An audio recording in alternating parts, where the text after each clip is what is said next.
When it comes to providing facility solutions and maintenance support to the industrial and railroad industries, as well as port and inland terminals and Department of Defense operations, nobody does it better than Air Production and Service, Inc. At APS, our team is dedicated to providing high-quality service, parts, and equipment for your air production systems. Whether you are in need of air compressor products or services, you can turn to our team with confidence. We have offices located in Jackson.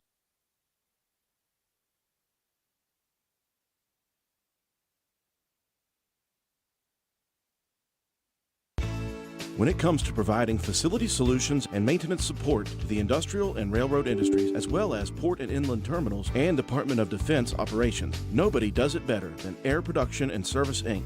At APS, our team is dedicated to providing high-quality service, parts, and equipment for your air production systems. Whether you are in need of air compressor products or services, you can turn to our team with confidence. We have offices located in Jacksonville, Florida, Corbin, Kentucky, Pembroke, North Carolina, and Spencer, West Virginia. To expand our reach and make it easier for you to get the help you need with minimal wait or frustration, contact us today to learn more about the different types of services and products we offer. Contact your local APS representatives, Mike and Michelle Spears in Spencer, West Virginia at 304-927-2550.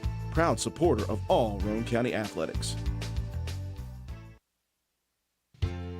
Hi, I'm Ben Ashley of Ashley Insurance, where we're building a community of great insurance products and great people.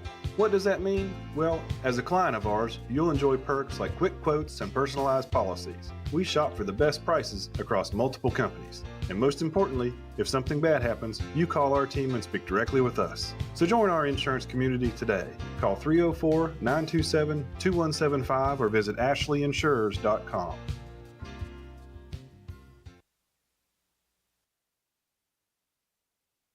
This is Taylor from Backwood Ramblings. Looking for a delicious lunch? Come see us at 215 Main Street in Spencer, right across from the courthouse. We serve up grilled sandwiches on our house-made bread, wraps, fresh salads, and house-made soup.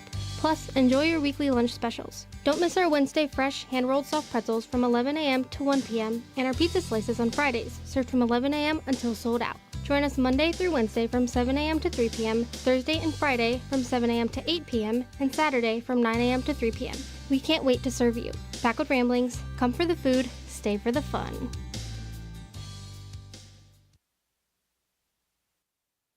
Our house is a very, very, very fine house. This is Jennifer Board-Nichols at Board Depew Realty. So many things have changed around us lately, and we are all concerned about what the future holds. During these uncertain times, we want you to know that one thing will not change, and that's the service and the professionalism we will offer you at Board Depew Realty. My grandmother started this company over 64 years ago, and one thing hasn't changed. If you use Board Depew Realty to buy or sell your home, you are guaranteed to receive service that is guided by principles like honesty and wisdom and a conscience. Owning a home is the American dream, and that hasn't changed. So let Board Depew Realty show you the way to that dream. Even if the times are changing, principles and service shouldn't. So let Board Depew Realty show you that some things remain the same. Our house is a very, very, very fine house.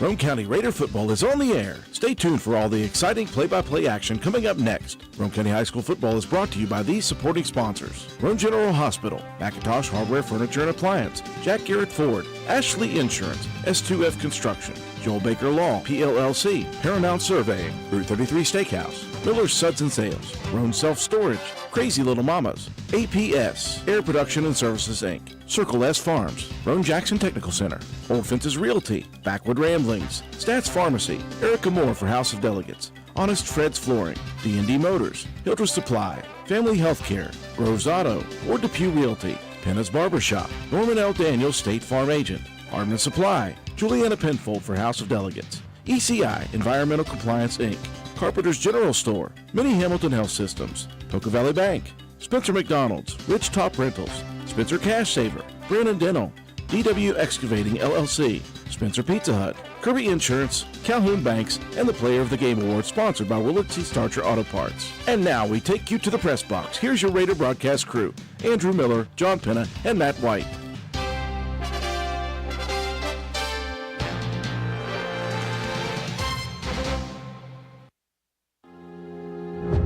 Good evening, ladies and gentlemen, and welcome to week number 6 of high school football across the great state of West Virginia. As we enter this first week of October, two things are clear. The weather has finally taken a slight turn for the fall, and we are now at the official halfway point of the high school football regular season in the Mountain State. With tonight representing the midpoint of the season, there are still 17 teams across the state that have yet to fall in defeat. 5 each in classes A, AA, and AAA, and only 2 in the brand new Class 4A division. With each passing week, the opportunities to remain undefeated become more challenging. More importantly, though, for the many teams battling for postseason berths, the resume-building chances become thinner and thinner. Even now, undefeated teams could hit the skids and miss out. And even now, teams with just a couple of wins have the chance to reel off enough second half of the season victories to sneak into the final 16. With 7 o'clock approaching on this cool October Friday night, nothing is decided. Everything is still up for grabs. At the moment, the Roane County Raiders remain one of only 5 undefeated teams in Class AA, having successfully navigated a road-heavy first half of the season. However, 5-0 was never to be the final goal for this program. 1-0 each week has been the goal. The Raiders have put the blinders on and refused to look past each current opponent on their run to the Class AA playoffs. And in order to continue the charge, they must be ever aware not to look up from the grind, not to look toward the playoffs, not to fall victim to praise from football pundits, or to become caught up in reading positive press clippings about how good they certainly may be. Those are the trip hazards that can derail a program's momentum and achievement of ultimate goals. You've all heard it for the past 5 weeks, and you will hear it again tonight, just as the Raiders have each day since August 1st. Stay humble, stay hungry, and work with all you have to be 1-0 again. The opponent on the horizon tonight will most definitely provide plenty of motivation for the Raiders to stay focused and prepared, as the number 10 ranked Poca Dots invite Roane County into what is certain to be a hostile 0-0 White Stadium tonight. The Dots arrive to the field tonight highly motivated for a victory. After starting off their season with 3 straight wins, the Dots lost a heartbreaker to Logan 28-27 and then were throttled by Williamstown last week 48-0. Tonight could represent a pivotal moment in the Dots 2024 season, and there is no doubt that they know its importance. Roane County is looking to keep the proverbial train rolling down the tracks tonight in the school's first trip to Poca since the late 1990s. However, to come away with a win, the Raiders must elevate their execution in some critical areas of the game, and they must be prepared to match or even exceed the energy level of their opponent tonight if they expect to earn win number 6 of the year. So, the stage is set for an action-packed matchup in Putnam County tonight. It's the number 2 ranked Raiders versus the number 10 ranked Dots. Roane County, say it with me. It's time to kick the tires and light the bonfires. It's time for Raider football. Live from 0-0 White Stadium on the campus of Poca High School, we welcome you to WVRC 104.7 FM's live coverage of your Roane County Raiders. And a great evening to all of you out there in WVRC land.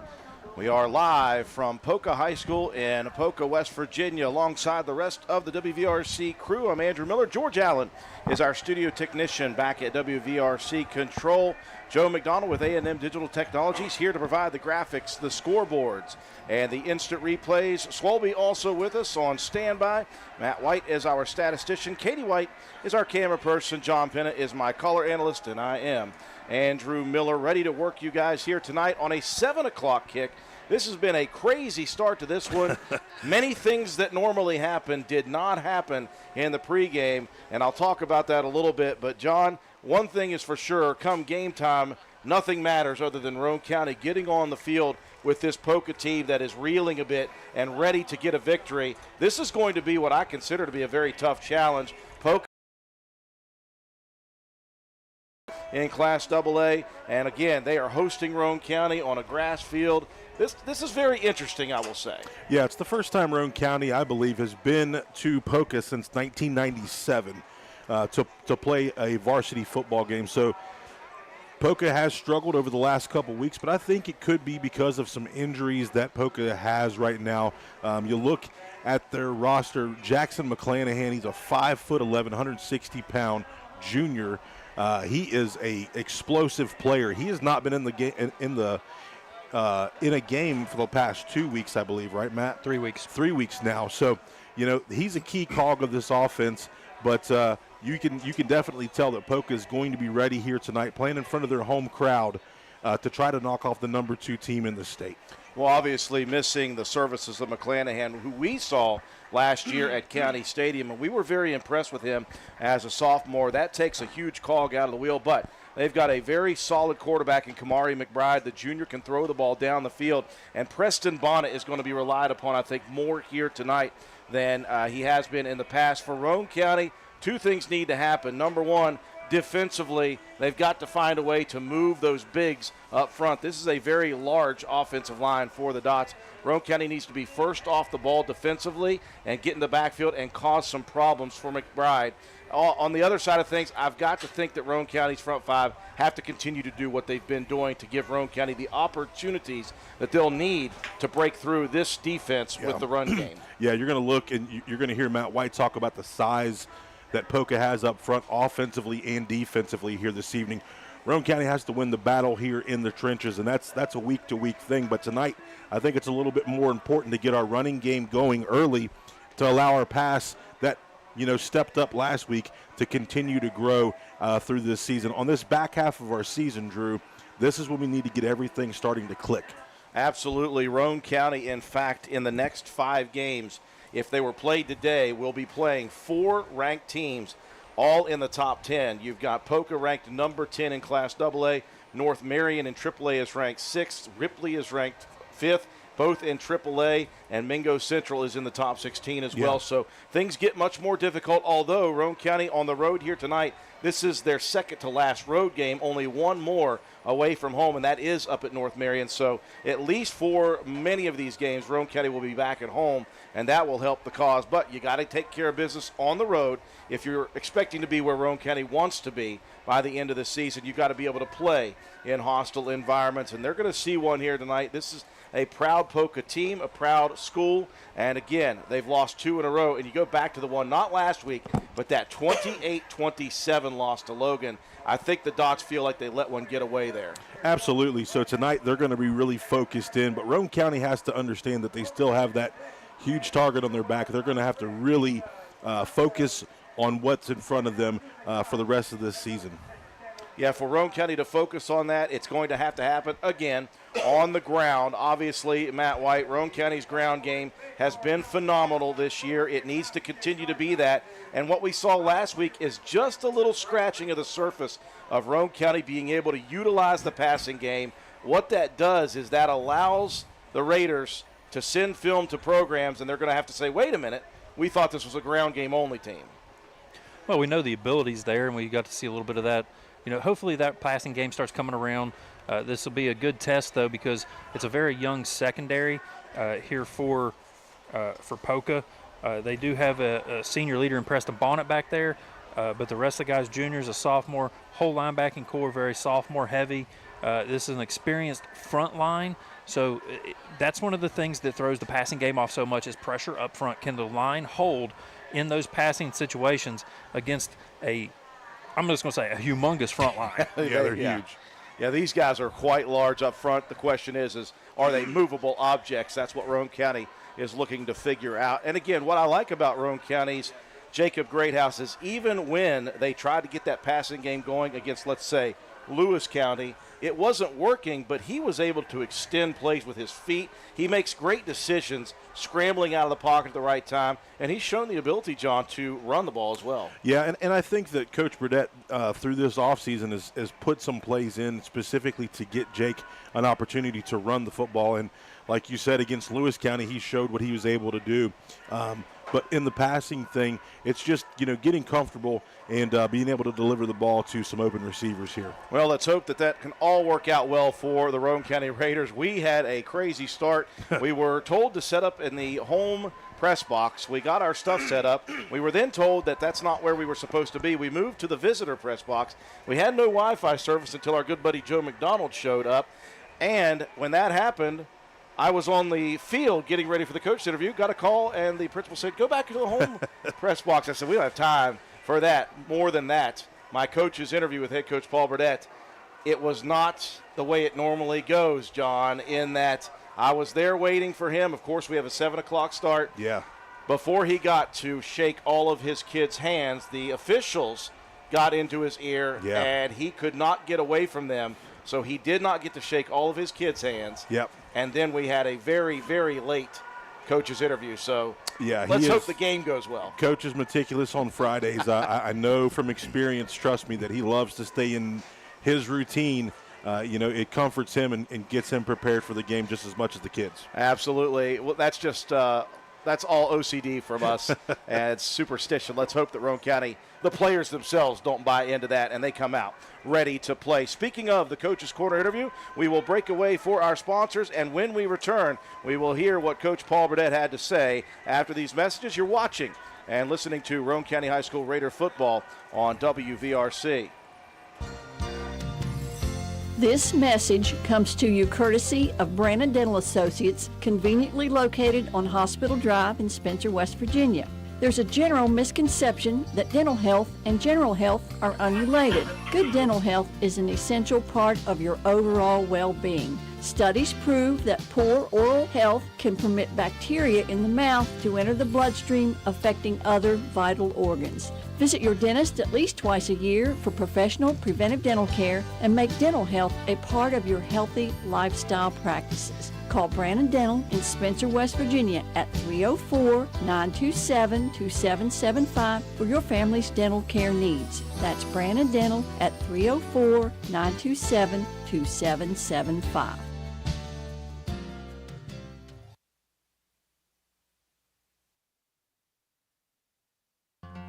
Calhoun Banks is your hometown bank. We've been serving Calhoun and the surrounding areas for over 120 years. We offer many financial and banking services, including commercial, online and mobile banking, mobile wallet, our annual Deals on Wheels loan sale, home and construction loans, and we specialize in land-only loans. With offices in Grantsville, Arnoldsburg, Elizabeth, and Glenville, we are ready to serve the needs of all of our communities. Stop in and see us at one of our 4 locations today. Visit our website at calhounbanks.com and follow us on Facebook and Instagram at Calhoun Banks WV. Lobby hours are Monday through Thursday, 8:30 a.m. to 3 p.m. Drive-through open 8:30 a.m. to 4:30 p.m. Friday lobby hours are 8:30 a.m. to 4:30 p.m. Drive-through open 8:30 a.m. to 5 p.m. And Saturdays, our drive-through is open 8:30 a.m. to noon. Equal Opportunity Lender, member FDIC. Carpenter's General Store in Spencer has been saving you money and giving you the best selection in Roane County since 1996. We have an amazing selection of domestic, import, and craft beers, ciders, and wines at the absolute lowest prices anywhere. And if we don't have it, we'll get it for you. We have a sporting goods section with all the right fishing gear, locally crafted lures, and live bait. And we also carry a great selection of firearms and ammunition. And once again, if we don't have it, we'll get it for you with the lowest prices guaranteed. We're open Monday through Friday, 7 a.m. to 8 p.m., Saturday, 8 a.m. to 8 p.m., and Sunday, 9 a.m. to 7 p.m. So come see us at 746 Arnoldsburg Road in Spencer. It's a convenience store with a whole lot more. Stop by Spencer Cash Saver to check out our fresh produce, quality meats, and our new grab-and-go deli sliced meats and cheeses. New 2-week ads start every other Thursday with the best prices for your budget. Save money and shop local at Spencer Cash Saver. As we hear the Poca marching band roll through the visiting stands right below it on the track, we are getting set for opening kickoff, a 7 o'clock p.m. start. We know that that is not the way Coach Burdett likes to do it, but Coach Burdett very settled before the game in our Coach's Corner interview. This is what he had to say when I asked him a few questions about the upcoming matchup with Poca tonight. Welcome back, folks. Standing here in our familiar position on the road once again at a very unfamiliar place, Coach Burdett. We talked on Wednesday night that Roane County has not seen this facility since 1997, and after that, neither of these teams played until last year at home. So our first trip here to O.O. White Stadium in quite a long time. Your guys coming off of a big victory last week to improve to 5-0, but as we mentioned as well, you're starting out the back half of your schedule, and things get a lot more difficult just as far as numbers are concerned. You got a Poca team coming in here reeling after 2 straight losses. You got to know here at home they're looking hard for a victory, and they're going to be fired up here tonight. How do you guys match that intensity level? Is it just individual guy to guy, or is it the team that's got to get themselves fired up for this one? I think you just got to be focused on what you do, Drew. It's the same thing each and every week. I just go back to what we always say. It's not about them. It's not about what they do or how they do it or how excited they are. It's about our guys. It's about our focus, and it's about our intensity and our willingness to go 100% on every play. Well, obviously we know a couple of things about the Dots. Number one, they have a big line. That will cause some issues. Your front five have been so good, though, offensively. Defensively, you've been very good getting pressure into the backfield. How are you going to be able to do that against a line like this? It's the same thing week in, week out. You face big guys, and you just gotta get them moving. And you know, I tell our guys all the time the best way to block a linebacker is put a lineman in his lap. So it's the same thing each and every week. We don't really look at size or anything else. We just go to play. Well, I know you guys schemed for McClanahan all week. He is out apparently here tonight, or at least for the warm-ups he's out. You never know what kind of sneakery could happen. But you guys planned for that. Without him, do you think this changes the offense? Do they still stay relatively balanced? I think they try to be balanced, but they've shown in games that if their run gets shut down, they'll go pretty heavy pass. The Bonnet kid will move out to receiver some, and we're aware of that, and so we've kind of worked on that as well. But you just don't know till 7 o'clock who's going to be on the field and who's not. Obviously a spark last week in the passing game. I know you guys have been patient with it, working on it in practice. It finally opened up a little bit. 4 of 6 for Jacob Greathouse for over 100 yards passing. It got to feel like that gives the kid confidence coming into this week. Well, it just helps everything. It helps us. It helps him, and it really helps when you put film down that you can throw the ball, and people realize that, you know, even if they stack the box, they got to be ready to take care of the pass as well. Well, Coach, you are now getting ready to be in Game 6 of the season. How is the health of your guys? Obviously still without the use of Coben Cottrell. I know Bradley Mace is still trying to figure out a way to work back. Everybody else, though, is everybody else good? Yeah, as far as the guys that were here last week, everybody else is fine and healthy and ready to go. Well, Coach, we're ready to go as well. It was tough to get on the air here today. I'll tell you about that later, but we wish you the best of luck again here tonight at OO White Stadium. Go out there and get win number 1 of the week. Thanks, Drew. We appreciate it. Head Coach Paul Burdett will send it back up to the press box for more pregame coverage. Yeah, Coach Burdett very measured here tonight, as he was really miffed by the fact that I was even asking him questions at this point because of the pregame. So he just wanted to get back to the coaching aspect of this thing. And, again, I know he's prepared for it. I know his guys are prepared. The question is will the Raiders come out focused, and will they be able to execute on the road once again against a very talented Poca team? We will find out more about that. We will break away for our sponsors. When we return, we'll have your starting lineups for both teams and the opening kick here from Poca, West Virginia. You're watching Roane County High School Raider football on WVRC. Come see what's happening at Circle S Farmers Market and More, located at the Y in Arnoldesburg. We offer a full deli, and we have the area's best loaded subs and wraps. Try them just once, and you'll become a repeat customer. Stop in and order, or call in your order for pickup at 304-655-8055. Circle S Farmers Market and More also supplies the best farm-fresh, locally sourced beef and pork, a great selection of fresh produce, and the area's large supply of Amish products from Walnut Creek. There truly is a little something for everyone at Circle S Farmers Market and More. Stop by at 10351 South Calhoun Highway in Arnoldesburg at the Y, or call us today at 304-655-8055. Hey there, mamas. Are you feeling stuck in a style rut? It's time to refresh and recharge with something new and exciting. If you're in need of a confidence boost, step into Crazy Little Mamas and step out feeling fabulous. We've got you covered with the best boutique clothing, Western purses, custom graphic t-shirts, and tumblers. Whether you're dressing up or keeping it casual, we've got something perfect just for you. And guess what? Our fall collection is here, and it's better than ever. When you think cozy flannels, fun fall graphic tees, Judy blue jeans, and Southern Belle wear, think Crazy Little Mamas. Don't miss out on our unique styles. There is no other boutique like us, so jump out of that rut and come into Crazy Little Mamas at 142 East Main Street, Spencer, West Virginia, or shop online at crazylittlemamas.com and love the way you look.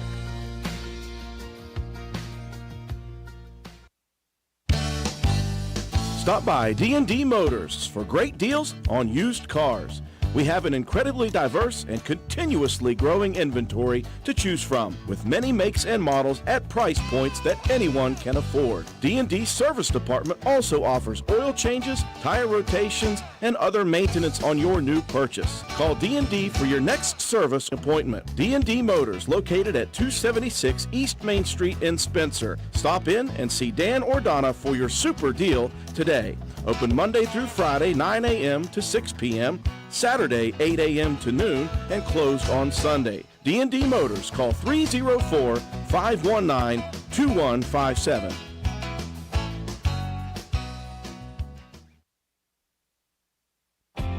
Since 2019, DW Excavating has been serving Roane and surrounding counties. We offer services including, but not limited to, repairing driveways, construction site preparation, drainage solutions, property brush clearing, farm road construction, culvert repair and installation, and utility line installation and repair. We provide free estimates. Check out our Facebook page or contact us at 304-532-2968 for more information. DW Excavating, taking pride in our work and in our community. DW Excavating is a proud supporter of all Roane County High School athletics. Go Raiders! Just about 8 minutes left on the pregame clock before we get the kickoff at 7 o'clock ready to go here at O.O. White Stadium, and it is Bob Limley Field. The first time that Roane County has been to this facility since 1997.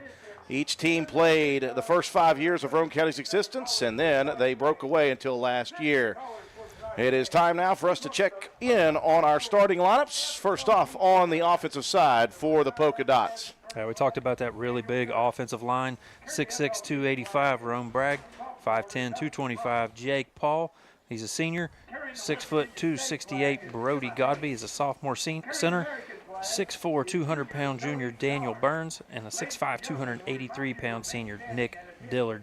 The leading receiver on this team is the tight end, the 5'11", 195 Colton Petrie. He's a sophomore, 15 catches, 165 yards, and 5 touchdowns.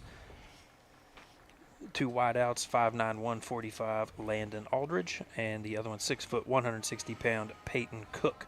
In the backfield, Preston Bonnet, 5'11", 170-pound senior tailback. He is the leading rusher on this team, 59 carries for 345 yards, and is also the second leading receiver with 14 catches and 88 yards. The fullback, 5'10", 170-pound Corey Cook. He's a sophomore. And the signal caller, 5'10", 155-pound junior Kamari McBride. For Roane County, a four-man front. It has been the Garrett Brabham show since Clay County as he came in relief of Coben Cottrell, the 5'6", 155-pound junior. Undersized, but he has made a big impact on Roane County's front line. Defensive end on the other side, the sophomore Leo Rogers, 5'10", 225 pounds. The big meat in the middle are the 2D tackles, 6'2", 255-pound senior Tyson Freeland, and 6'2", 280-pound senior Noah Jett. Roane County, the linebacking core has been tremendous all season. On the outside, you've got a sophomore in Colton Starcher, 6 foot, 195 pounds, and the other side, the senior Shea Harper, 6 foot, 190 pounds. In the middle, Clay Walker, the senior, 5'9", 210 pounds, and Lane Watson, the Huff Award candidate, the senior, 6'3", 200 pounds. In the defensive backfield for the Raiders, Brody Proctor at one corner, the sophomore, 5'9", 160 pounds. Couple of back-to-back weeks with picks in the defensive secondary. Cooper Greathouse has also added one. The junior is a cover corner, 5'9", 160 pounds. And your safety is Jacob Greathouse, 5'10", 155 pounds, and he is a junior. A lot of the same names across the front line for the Polka Dots. You got the two defensive ends, 5'10", 225-pound senior Jake Paul. He is 33 tackles, leading sack on this team with 4. The other defensive end, the 6'6", 285-pound senior Roane Bragg. Two guys in the middle, defensive tackles, 6'5", 283-pound senior Nick Dillard, and the 5'7", 268-pound senior Braden Young. Sophomore heavy linebacking core. On the edges, you've got the 5'11", 195-pound sophomore Colton Petrie. He's got 35 tackles on the season. The other outside backer, a 5'10", 170-pound junior Colton Dunbar, 51 tackles on the year. And the Anchoring the linebacking core is the 5'10", 170-pound sophomore Corey Cook. He's the leading tackler on this team with 63 on the season. The two corners, sophomore 5'10", 155-pound Spencer Jones and the 5'9", 145-pound senior Landon Aldridge. The two safeties, the 5'11", 170-pound senior Preston Bonnet and 6', 170-pound junior Peyton Cook. For Roane County, it will be a big, important game for the front five who have been so good at left tackle. Tyson Freeland, the senior, 6'2", 255 pounds. Left guard, the junior Richard Greathouse, 6'1", 235 pounds. The center, Colton Elliott, back into the lineup. The junior is 5'10", 235 pounds.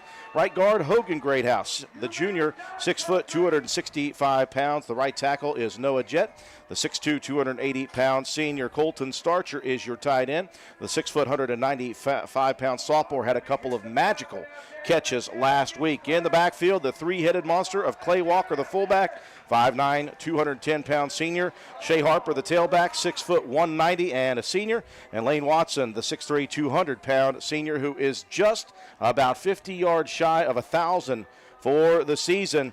And the signal caller is the juniors, 5'10", 155-pounder Jacob Greathouse, who got the passing game working in the last game. Just a few passes, but you didn't need a bunch. You just needed a little bit of confidence built for that young man. Roane County has won the toss, and they have elected, as per usual, to receive the opening kick. Let's take a look at the coaching matchup here today. Coach Paul Burdett, in his 14th season, got win number 80 of his career last Friday night. He is 80-58 on the season.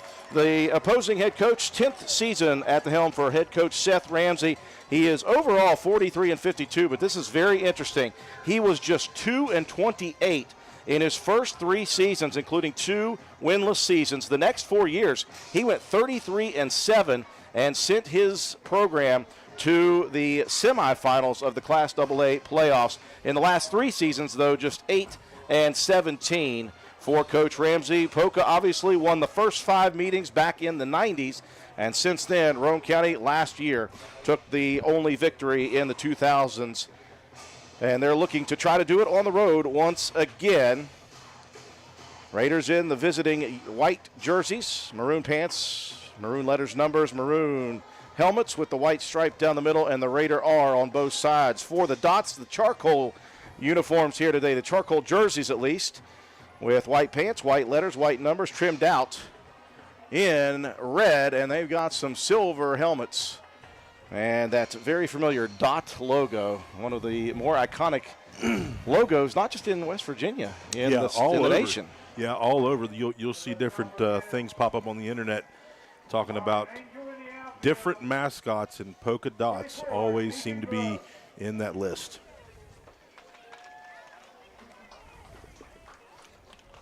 For those of you tuning in on Facebook, we are still in the midst of our drive for 5,000. If you are not a follower of us on Facebook, please take 2 seconds and go follow our station. We are less than 100 followers away from 5,000, and that is a big number for us that we would love to get. The Dots will take the field first, and to do the kicking will be a senior, Gavin Berry, a 6'1", 165-pound kicker. This ball will travel from right to left across your radio dial if you're listening in, if you're watching, from right to left across your screen.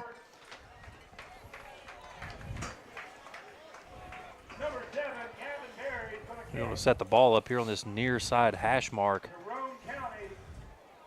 Raiders will send Harper and Watson deep to receive. I agree with the PA announcer. Let's play some football. Looking for the official's whistle, the referee. Back behind the 2 return men.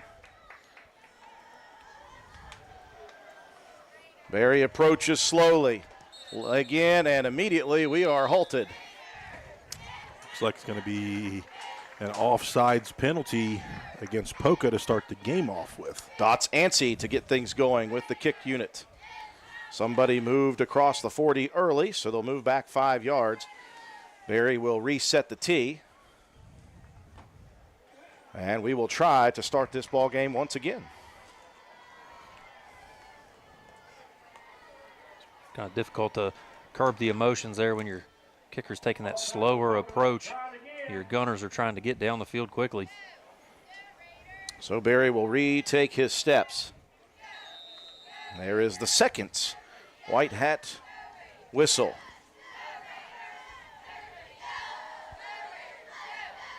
Barry again will calmly approach.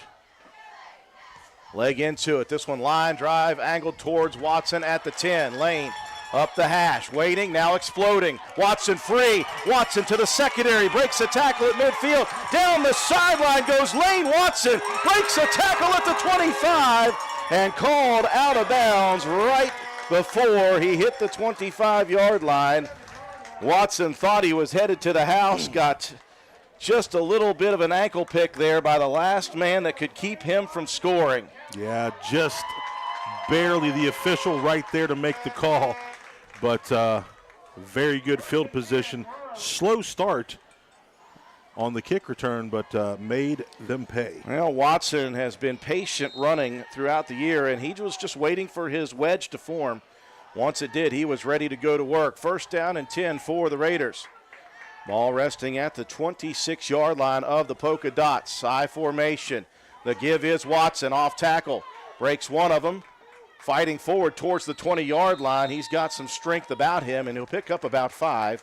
Matt White, give me the total right now for Watson on the season before and after that run. Before coming into this game, sitting at 942. They're going to give him about 6 on that play, so 948 and counting. So Watson just about 50 yards plus shy of Roane County for the 4th straight season, producing a 1,000-yard runner. Back to a double wing look for the second play from scrimmage. Harper, around the back. Quick handoff off tackle, and the hard yards are always taken by the fullback Clay Walker. He'll pick up first down carry. Yeah, that thing was just a counter back, and Clay Walker picks up the first down. Going to be tackled by Jake Paul, not the boxing guy. Minute gone by in the first quarter, rolling. And Roane County on their first possession of the ball game. Greathouse enters the huddle. And the Raiders will break, and they'll set up the I formation. They'll send Cooper Greathouse wide to the right. Out to the left is Harper. Greathouse turns, gives. Watson, shoulder down, continuing to fight for extra yardage. And we'll wait and see where they mark him down. It looks as if he is about the 12-yard line. Give him a couple of yards on the carry. Yeah, hard-fought battle inside the trenches there. Number 70, Nick Dillard, big man, 6'4", 265. Makes the stop. Yeah, second down and 8 for the Raiders. Back to the double wing look with Clay Walker, the lone back. Harper across in motion, the give to the outside. Now he'll cut it off the rear. Harper looking for open space. There wasn't much. He'll get inside the 10. So a pair more, and Roane County is looking at a third down and about 5 yards. Yeah, strung that thing out east and west. He got to plant a foot and get inside, but Shea was trying to let his blocks set up for him. 9 minutes, 35 seconds, and rolling here in quarter number 1, the opening possession of the game. Harper will split wide to the right. Watson to the outside. Puts the stiff arm in down to the 5. He'll have the first down, and Roane County will have first and goal. Yeah, right here on the play, I love the block from 33. Colton Starcher right here sets that edge, and Lane Watson able to pick up a nice first down for the Raiders. Yeah, down to the 1-yard line for Watson. First and goal from that point. And Roane County, this is the meat of what they are able to do. They like to just punish. They'll send 3 across the backfield. T formation. They'll give it to Clay Walker, bouncing outside and then diving back in off the left tackle. And the Raiders strike first on the dots. Yeah, nice. To me, it looks like a slanted T formation, and Clay Walker's going to be the guy to get there. But a beautiful block once again. Colton Starcher, 2 nice blocks on this drive. Well, we saw the I formation. We saw double wing. We saw double wideouts. And now we see the T. to finish it off. Raiders will go for 2. That drive unofficially 3:03. And the Raiders will go to the double wing look. Harper and Watson are the wings. Clay Walker the lone back. Watson in motion across. They'll fake the give, fake the scissors, and they're going to get Greathouse out in space. And Jacob, following the lead block of Lane Watson, will score the 2-point conversion. Yeah, nice fake here. They're going to watch 31. Key on him. Think the ball's going there. Jake's going to keep it nice fake and a nice lead block by Lane Watson to get Jacob Greathouse in there for the 2-point conversion. Raiders put it on the board first, 8-0. We'll be back after this message. This is Lady Raider volleyball and softball player Mahaley Nicholson for Environmental Compliance Incorporated. Since 2016, ECI has provided West Virginia with top-notch service for both home and commercial needs. We pride ourselves on working closely with our clients to ensure that projects are completed in a timely manner, that customer expectations are met or, in many cases, exceeded. Regardless of the job size, we have solutions for everyone. We specialize in septic systems, brush removal, dirt work, asbestos removal, and more. Check us out on the web at www.eciwv.net or contact us for a quote at 304-532-7653. Fax number 304-532-7653. Environmental Compliance Incorporated. Ed Nicholson, owner, West Virginia Contractors License 055775. Matt White, a methodical drive for the Raiders to begin this ball game. A short field after the big 63-yard kick return by Lane Watson. 6-play drive, 27 yards, 3:03 off the clock. Clay Walker with a 2-yard touchdown run, 2-point conversion attempt, plowed in by Jacob Greathouse. 8-0, Roane County on top of the Dots. Back deep to receive. I'm trying to see those two guys. I got number 3, Kamari McBride, and in number 5, Preston Bonnet. Am I close? 6, Spencer Jones. Okay, thank you, Spencer Jones. Jacob Greathouse will do the kicking. Greathouse, leg in, high, end over end kick, taken at the 17. Up the gut is McBride, and he'll pick up about 10 on the return. Yeah, it looks like that was actually number 10 on the return. That's Combs. That looks like a 3 from here. Give him a break, John. Appreciate that. John will never give me a break. Never. Just because he's got eagle eyes, he assumes that everyone does. I'm just saying if they watch it on the video. First down and 10 for the Dots in their opening possession. Ball spotted directly at the 30-yard line. McBride is the quarterback. It'll be an I formation with the receiver split to the left. That's the Roane County sideline. McBride, a long count. Gives, nope, he'll keep it, looking to dump it out now. He's got a target, and his target is lit all the way up. Ooh. Lane Watson. Lane said, I'm going to get ready for wrestling season here.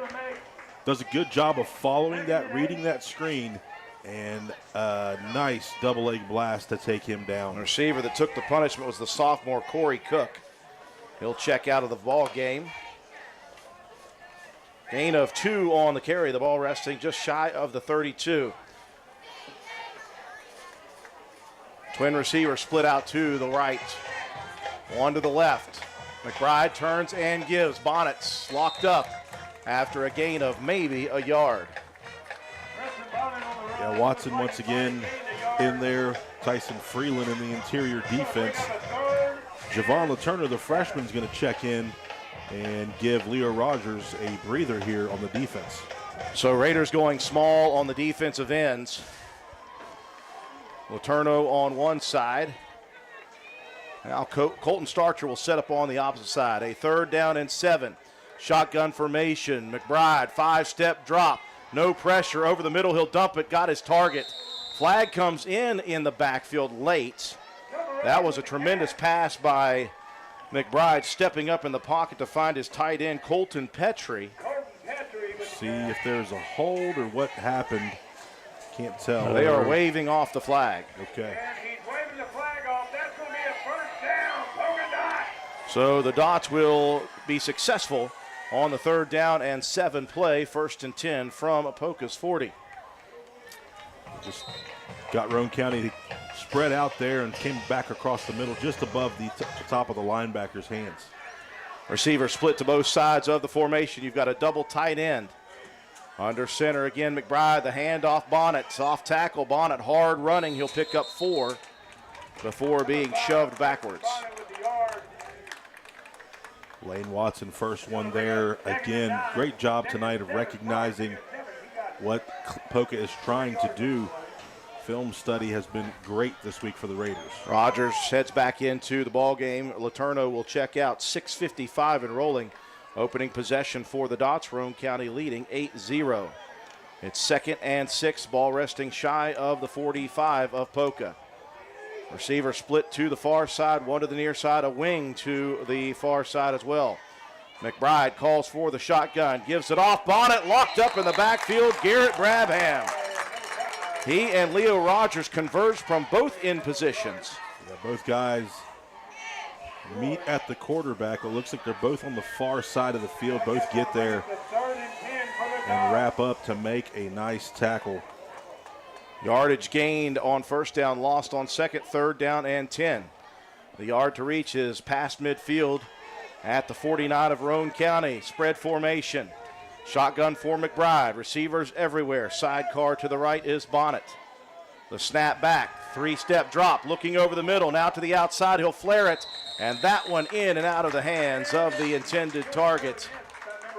And that was, again, Petrie, the tight end. Looked like Petrie, John, had that in his hands for a second. Yeah, I thought he had a good route there. Just wasn't able to bring that thing in. Raiders able to hold. And Lane Watson, Shea Harper will head back deep. Bonnet is the punter, so be careful. I'm always wary in high school football of fakes. Snap back. Bonnet's had trouble getting a hold of it, now does. Line drive, long one, over the shoulder catch. Watson at the 5, Watson out to the 10, to the 20, spinning at the 25, to the 30. Watson with a great catch, number 1. And number 2, he picked up some interesting yardage. Yeah, just hitting the circle button on the controller. Spin move with a little bit of a side-winding kick there. But a nice tackle that time by Dilliard. So the Raiders will begin possession number 2 of the game at their own 30. 5 minutes and 44 seconds. Remaining in quarter number 1. Raiders break the huddle and they will look at double wing situation once again. Double wing, double tight, no receivers.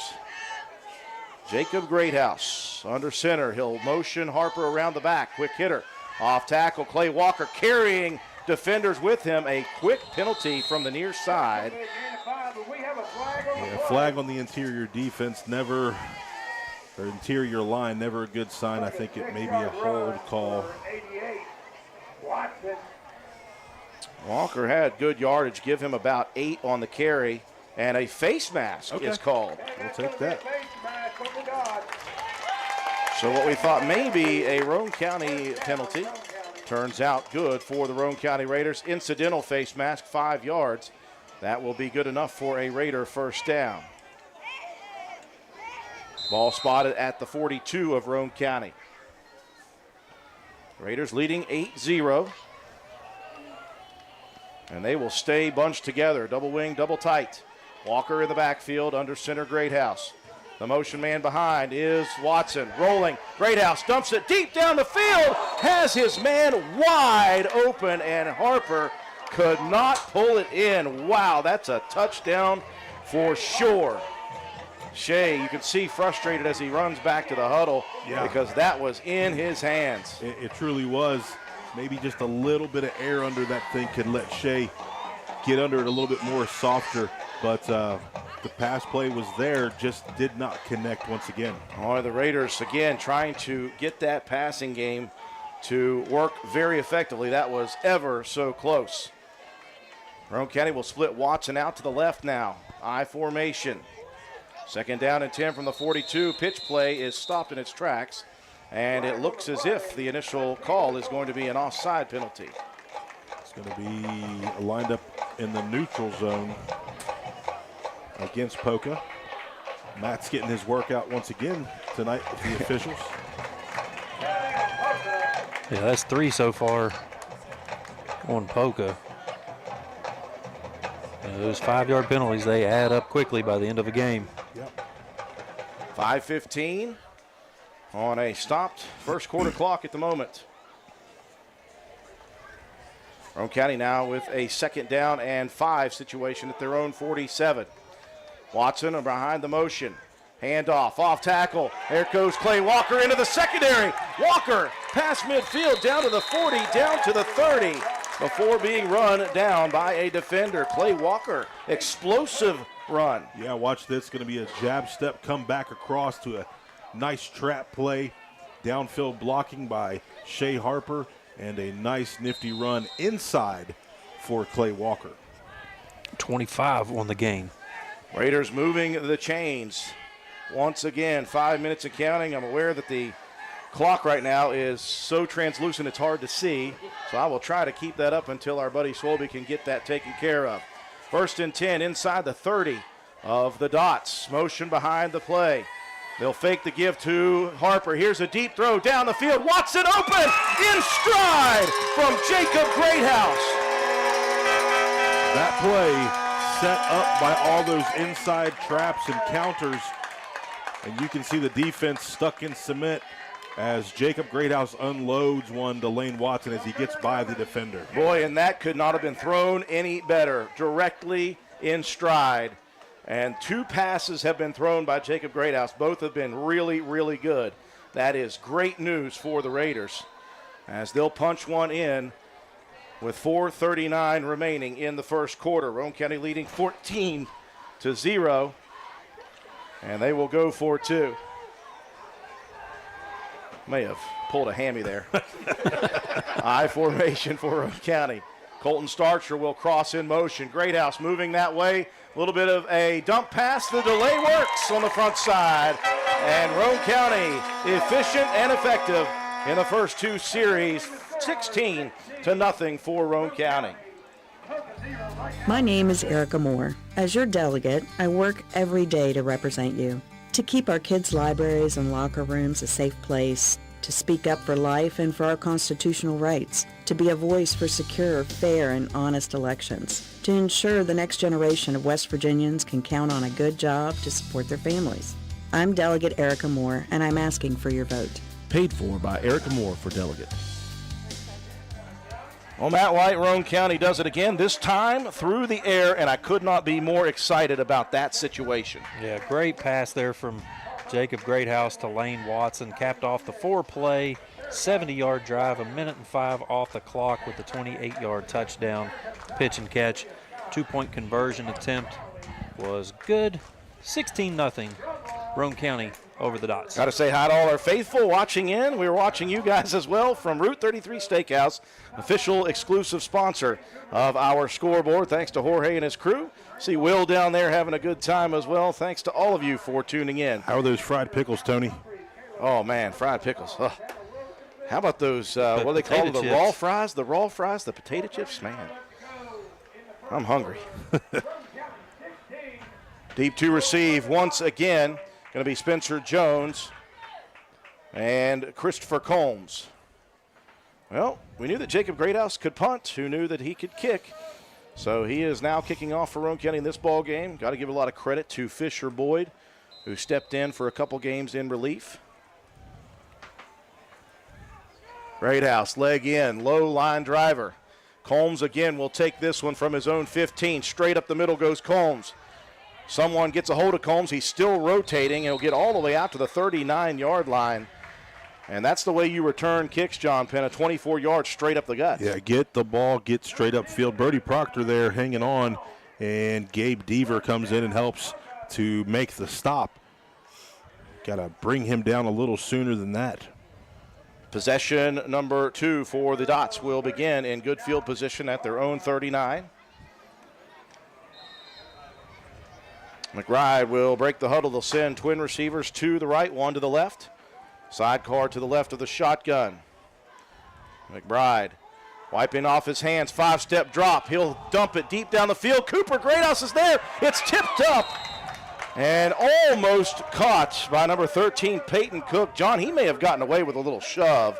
Yeah. Cooper Greathouse was there, and then you saw Cooper, his head kind of snap back. Yeah, I think Coop was just focused on the ball and got a little shove, and neither of the defender or the receiver could find the ball after it bounced off a helmet. Nearly a tremendous grab, though, by the 6-foot junior, Peyton Cook. Well, we knew that this Poca team has the ability to throw the ball. McBride, a confident quarterback. He'll break the huddle 2-by-1 again in the gun. McBride, first trip for the Raiders to this stadium since before these guys on the field were born. They'll work a split or an ace formation, twins to both sides, quick shotgun, 5-step look. Up into the pocket, over the middle, and sliding down, making a beautiful grab is Combs. If he's got time, John, as you mentioned, McBride is very talented and very accurate. Yeah, he stepped up into the pocket. Combs comes across the middle. Brody Proctor on the coverage, just a step. Oh, just a step behind, but a penalty down on the play. Well, apparently that is against the Dots because they are moving backwards. That must be hold. Maybe the reason that McBride did not have contact. They will mark it off from the 40-yard line. It's from the line of scrimmage. It happened 5 yards in the backfield. So with the new rule, you don't get extra penalty yards there. You get the 10 yards from the line of scrimmage. Okay. We will call it basically on the 30-yard line. The ball resting just inside of it. And a 3rd down and 20 yards to go now. They'll stick with ace. Twins to both sides of the formation. McBride waiting for the snap. McBride looking left, now over the middle. He'll dump it deep down the field. And Bonnet got turned around as Greathouse again was stride for stride. Yeah, you had Greathouse, and then you had Lane Watson over the top. Roane County secondary looking very good here this evening. The last time they were really tested was against Clay County, and we know what kind of game that was. So tonight, really playing great coverage. Yeah, they have certainly got the work in the first 5 games of the year, so being battle-tested helps. Roane County will send only Shea Harper back deep as Watson now will come up to the defensive set. Bonnet will do the kicking. Unleashed a low line driver on the first one. Good snap this time. Bonnet, another low line driver. Harper moving over. That one takes a sideways bounce. Shea thought about going after it, but by the time that one came down, he is just going to let it drop at the 36, and the Raiders will begin their 3rd possession of the ball game at the 3:42 mark in quarter number 1. So good defense on the first 2 series. Now Roane County's offense is going to go for 3 strikes here. These are the kind of opportunities that, you know, you've put the pedal to the metal. You want to keep that momentum going if you're Roane County.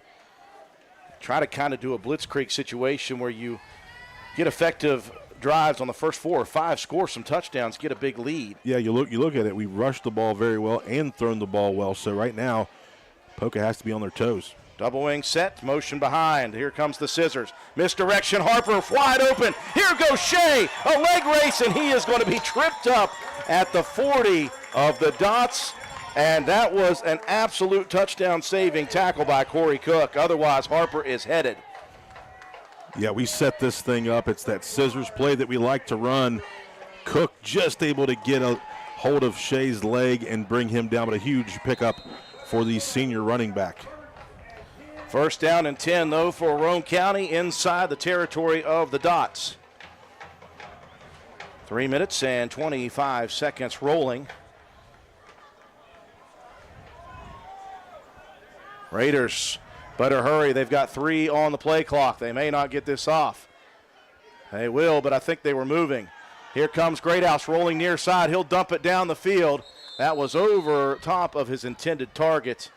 But I think for Roane County, just glad they didn't get a penalty. Yeah, that time Jake was late to get back to the huddle. He comes over and meets the coaches, talks the play over, and then we were just got it off in time. That thing just over the outstretched hands of Colton Starcher.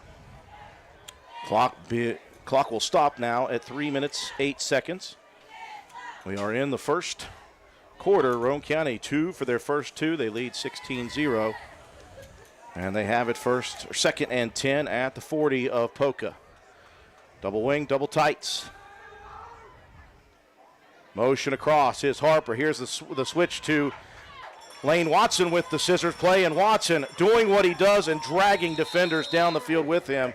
Initial contact was 4 yards down the field. Lane ended up 8. Yeah, he runs a linebacker over here and continues to turn those legs, and then taken down once again by Cook. Cook with a couple nice low tackles. He must be a wrestler.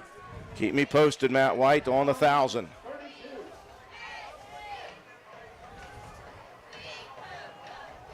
On the third down and 2. 9:66 now.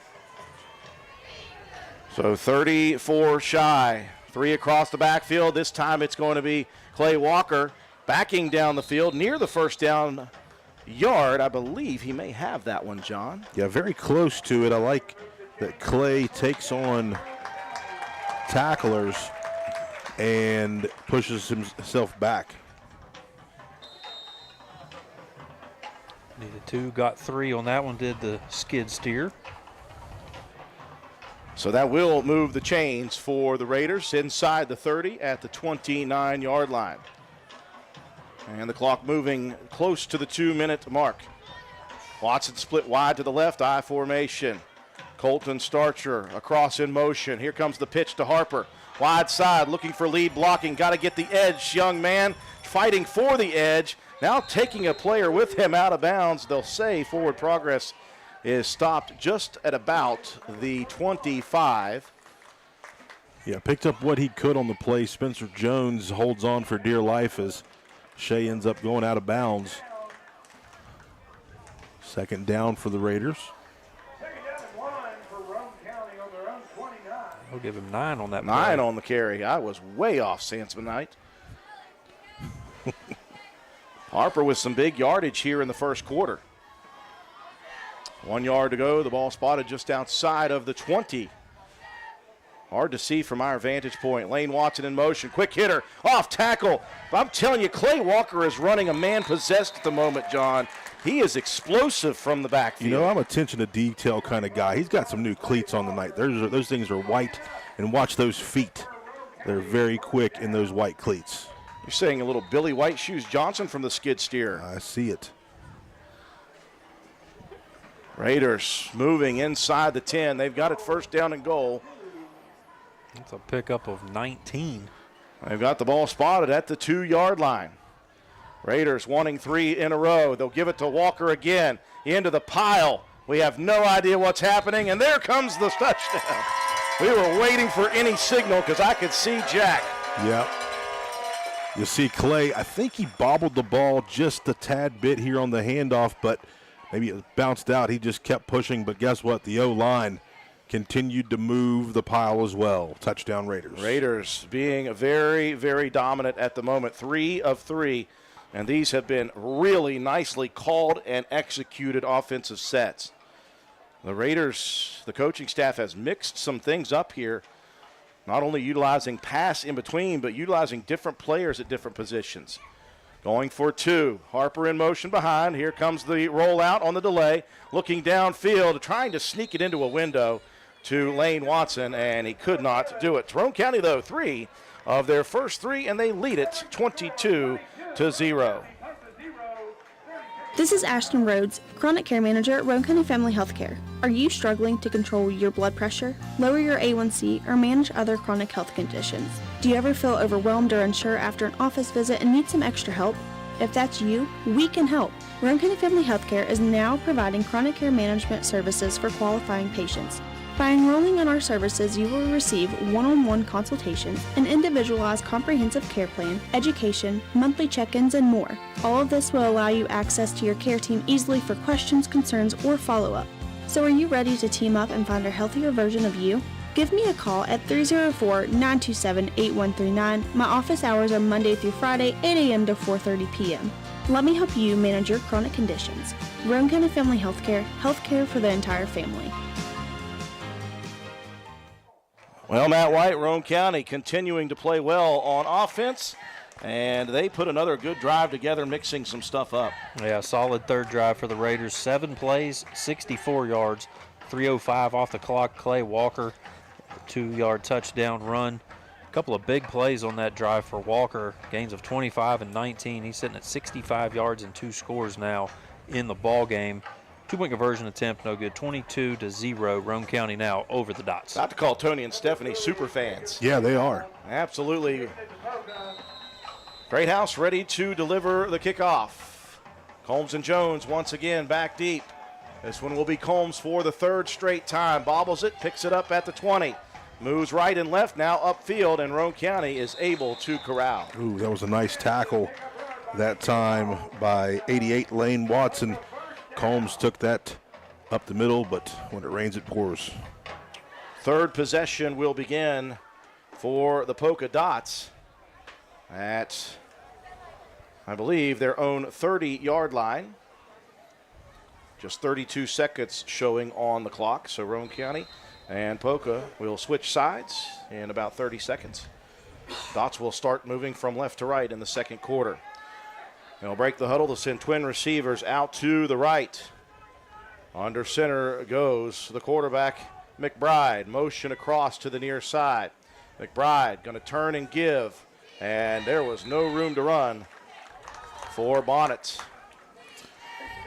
Blaine having himself a ball game, number 5 tackle of the game. He gets in there and gets low and makes a nice tackle behind the line of scrimmage. And I don't believe that another play will be run here in the 1st quarter. Successful beginning on the road for the Raiders. 3 of 3 on offense, and they have caused 2 punt situations. A 2nd down and 10 as the team switch sides for the 2nd quarter. You're watching Roane County High School Raider football on WVRC.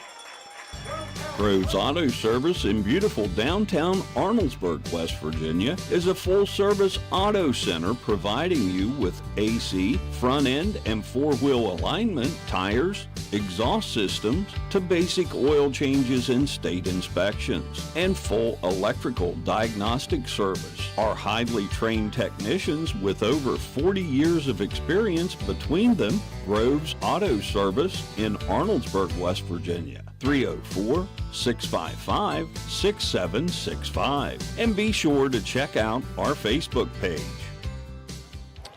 A very nice start to the ball game for Roane County, John, on both sides of the football. As Roane County 3 for 3 on offense, they've mixed up the play calling, and they have executed everything except for one pass that could have been good for a touchdown. On defense, they're not getting to McBride as much as I would like or you would like, but they're still managing this game very well on defense. Yeah, offensively, this is the most crisp from play one all the way through that 1st quarter that I've seen the Raiders this season, and it's nice that we're getting into this mode later on into the season. And defensively, we're testing our secondary, and that's okay. We are trying to get some pressure, but, man, he can get rid of the ball very quickly. And once again, Matt White, we are following the race to 1,000 yards for Lane Watson. Most recent update you have for us? He needs about 34 more to go. So Watson inching ever closer to the 1,000-yard mark for his senior season. We got a 2nd down and 10. Team switching sides left to right here in quarter number 2 for the Dots. The ball spotted at Poca's 30-yard line. Trip receivers bunched to the left, right beside the tight end. The snap is back. They'll fake the give. And then pressure for McBride. Dumps it off. And there's a lot of room to run for Combs. Combs still fighting for yardage. He's got a 1st down. That, though, was all Kamari McBride. That absolutely was, because he had Brabham all over him, got rid of the ball, and it was set up to be somewhat of a screen. Combs just takes the ball, Cook takes the ball and picks up the nice 1st down. I do apologize. That was Corey Cook. A great defensive play, but a better play by the quarterback, McBride, to deliver. 1st down and 10 outside the 40 at the 41 of Poca. They'll thin it out with 2 receivers to both sides. Bonnet now stands 3 feet behind the shotgun of McBride. Here's the give. Bonnet off tackle, breaking outside. He's got speed. Somebody needs to grab him. They don't. Here goes Bonnet down the field inside the 30 before being dropped at about the 20-yard line. Boy, Bonnet is so quick when he gets loose, and Roane County had not let it happen until that play. Very quick. He beat Lane Watson to the edge. Letourneau trying to chase him down, wasn't able to get there. Luckily, Shea Harper was able to bring him down before letting him score. Officially down to the 16, a long run for Preston Bonnet, and in business for the first time. The Dots here to begin the second quarter. First down and 10 at the Roane County 16. In the gun, McBride. Got plenty of time. He'll launch it deep down the field, and I think that's some miscommunication between he and Combs. Combs broke the route off, and McBride threw it into the end zone. Yeah, just over the head.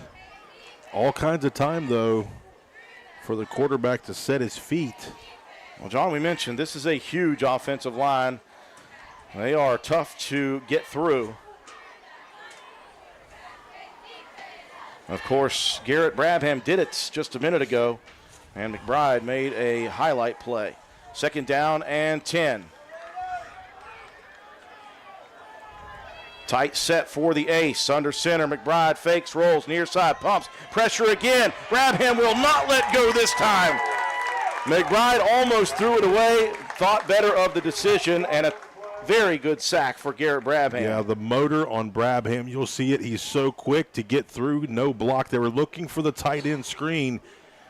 Good job by getting there to the quarterback this time, wrapping him up without letting him get rid of the ball. A significant loss on the sack back to the 30-yard line will bring up third down and about 25 yards to go. A big play by Garrett Brabham. And again, once he came into the ball game against Clay County, he has never let up. Four wides once again in the gun. McBride, five-step drop, pressured again, steps up, the ball falls out. It's jumped on by the Raiders. Does Roane County pull it out of the pile is the question. There's about 6 Raiders there. And Roane County somehow did not get it. No way. You had Roane County with 3 surrounding it, and somehow they did not fall on it. That is insane. McBride step up in. Quentin Cooper gets in there with Hogan Greathouse, but the ball squirts out somehow. I thought Clay Walker was going to be able to get a hold of it, but should be a fourth down here, right? It will be fourth down. The ball is spotted at the 40-yard line now, and it is fourth, and it shows 33 on the board. It's fourth and a long way. Bonnet stands at the midfield stripe in punt formation. The question is, will he punt it? He will. High, end over end, shallow kick. Harper stays away. The bounce goes sideways. Inside the 10 it will be, and it will stop at the 9. So the defense once again, John, Garrett Brabham got that thing going. Yeah, huge play on that possession. A couple of them for the Raiders. Interior front defense after that big long run by Bonnet. Roane County just settled down, played great defense there, and they have an opportunity here with their fourth possession. One more time for me, Matt. How far for Lane Watson, the game within the game? 34. 34 yards. Well, they've got a lot of yards to go here in possession. Number 4, 8:59, showing on the second quarter clock. 22-0 Roane County, first and 10 inside their own 10-yard line. The ball spotted at the 9. Harper will split out wide to the right. 3 backs across the backfield. More of a heavy look for the Raiders. Watson dots the I. Flag comes in. That came from the side judge on the far side away from us. Is that delay a game? Delay a game. Well, the Raiders take a bad penalty to begin this series. Yeah, not what you want to do when your backs are against the end zone. So now the ball spotted inside the 5 of Roane County at the 4. First down and 15 with 8:59 on the clock. Greathouse will go under center. Watson dots that heavy I. Watson's going to head to the outside. Watson breaks a tackle. Watson, he's going to have 1,000 and more. Watson, one man to beat, heading down the field, untouched. A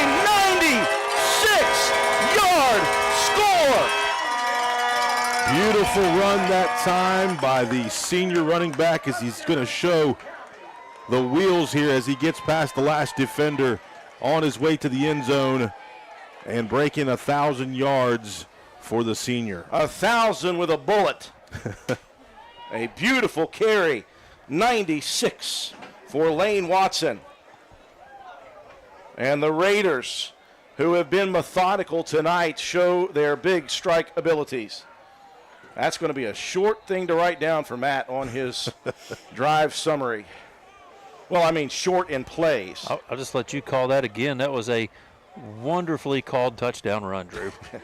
I was a little hyped up. There was a whole lot of emphasis back there, I could tell. On the right syllables. I think he was playing the air guitar back here. I was punching air. How about that? Going for 2. The pitch near side. Harper with the lead blocker, and a business decision made by the outside guy. Did not want anything to do with the skid steer, and Harper walks in very, very comfortably. We'll watch it again as we head to a break.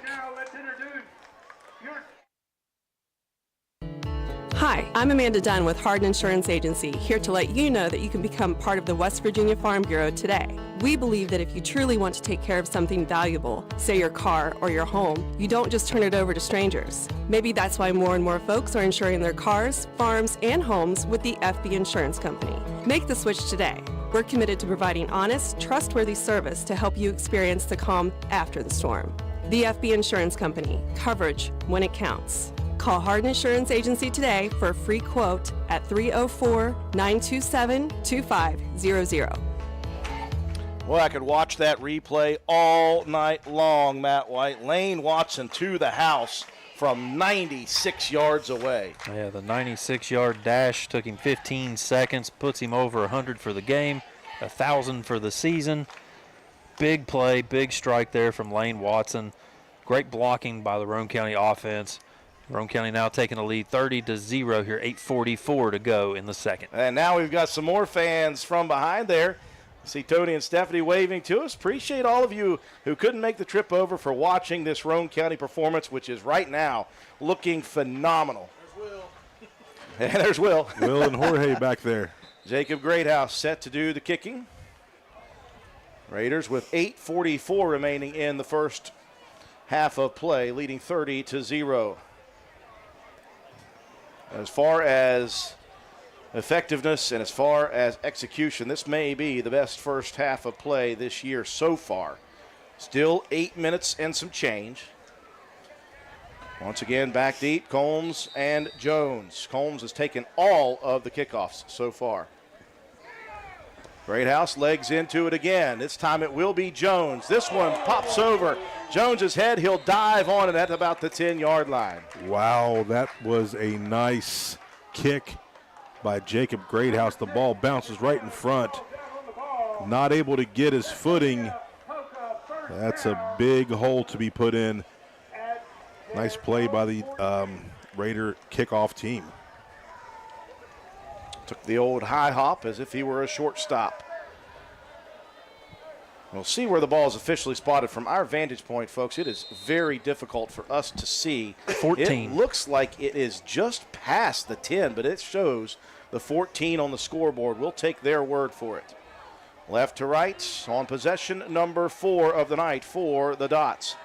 McBride will work from under center. He'll turn and give Bonnet. Nowhere to go. Somebody came flying in, and I heard the crack of the pads. Yeah, that's going to be number 25, Clay Walker, is the first guy there to meet Bonnet in the hole. No gain on the play. Be second down and 10 from the 14-yard line. Clock will move. 8 minutes and 20 seconds showing. McBride enters the huddle. And they'll break, and they'll send a receiver to either side of the formation, a tight end to both sides as well. McBride turns, hands off once again. Not a lot of room to run. Somebody holding on to the feet. I think Lane Watson went for a little ride on Bonnet's feet. Yeah, Watson, I think Colton Starcher was in there as well to help with that tackle. Just 3 on the carry brings up 3rd and 7 for the Dot offense. They have had a couple of early first downs in drives, but Roane County's put the clamps down. You know, one thing that I'm enjoying is the interior defense, the defensive tackles. They're getting rotated in. We talked about that on Wednesday night.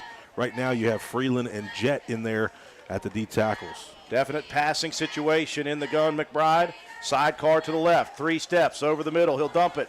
Good defensive play. Wow. Shea Harper timed it perfectly. That time, step for step, you're going to see him covering the slot here. Lane Watson's going to be right under him. He's going to take that angle and get the hand out in front. Beautiful, beautiful defensive back play right there by That would have been Shea. called a penalty on Jacob Greathouse a couple of weeks ago. Oh, no. Oh, yeah. I'm not over Listen, it. Shea actually had a little touching there. Greathouse didn't touch him at all. I am not over it. Bonnet stands back at his own 5. Harper alone at the midfield stripe. Low snap, trouble to handle it. Bonnet's going to take off running. He's dangerous in this situation. Bonnet is going to pick up a first down. Man. And that was not intentional, but he is very good at making things happen, and he will extend the play and the drive now for the Dots. Yeah. 7:10 on the clock. That's just one of those plays that happens. It's almost like a kick return that the ball bounces a little bit. The contain was not there on the outside. You have to get some guys on that far side coming downhill a little harder to stop that before it picks up the first down. So a nice momentum spark for the Dots. They'll continue the drive at their own 31. Twin receivers, both sides. McBride from the gun, turns, gives. There is nowhere to go. Freeland in there. Clay Walker in there. As you mentioned just a second ago, John, the interior working great. Yep, Freeland, Clay Walker, Colton Starcher also in there to help with the stop. And the Raiders have rotated defensively as well. Noah Jett getting a breather. Colton Elliott in as D tackle. 2nd down and 10. 3 receivers split wide to the right. That's the Roane County sideline. Low snap for McBride. He has got to break free. He will. Looking to set his feet. Lobs it up for anybody, and nobody there. I think the closest was going to be Brody Proctor. Yeah, Proctor over the top and Cooper Greathouse underneath on that man-to-man. The ball's down on the ground, and he just tried to get rid of it. Good pressure, though, by the Raider defensive line. That clock will stop at 6:08. Remaining in the second quarter, Roane County leading 30-0. A 3rd down and 10 as the ball is spotted at the 30-yard line. 30-yard line of the Dots. They'll rush to the line under center, McBride. And before things happen, the clock was running down as far as the play clock is concerned. A timeout called by the Dots. We'll take it with them on a 3rd down and 10.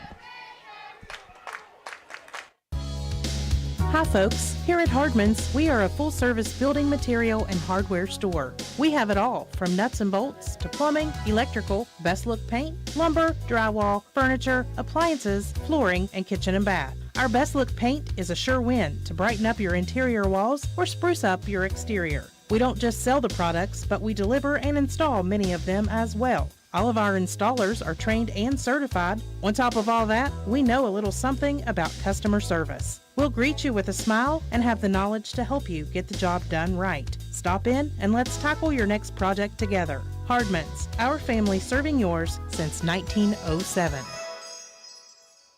After an errant snap on a punt situation, that Bonnet ended up with a first down. Another 3rd down opportunity for the Raider defense at the 30 of the Dots. Timeout whistled. Is that the first timeout for either team so far? Yep. Looks to be. 3rd down and 10 at the 30-yard line for Poca. Trip receiver split out to the right. Gun formation looking opposite side with a quick slant in the hands of the target, and Cooper Greathouse comes in and smacks it out of Peyton Cook's hands. Good hit. Yeah, right here you're going to see Coop.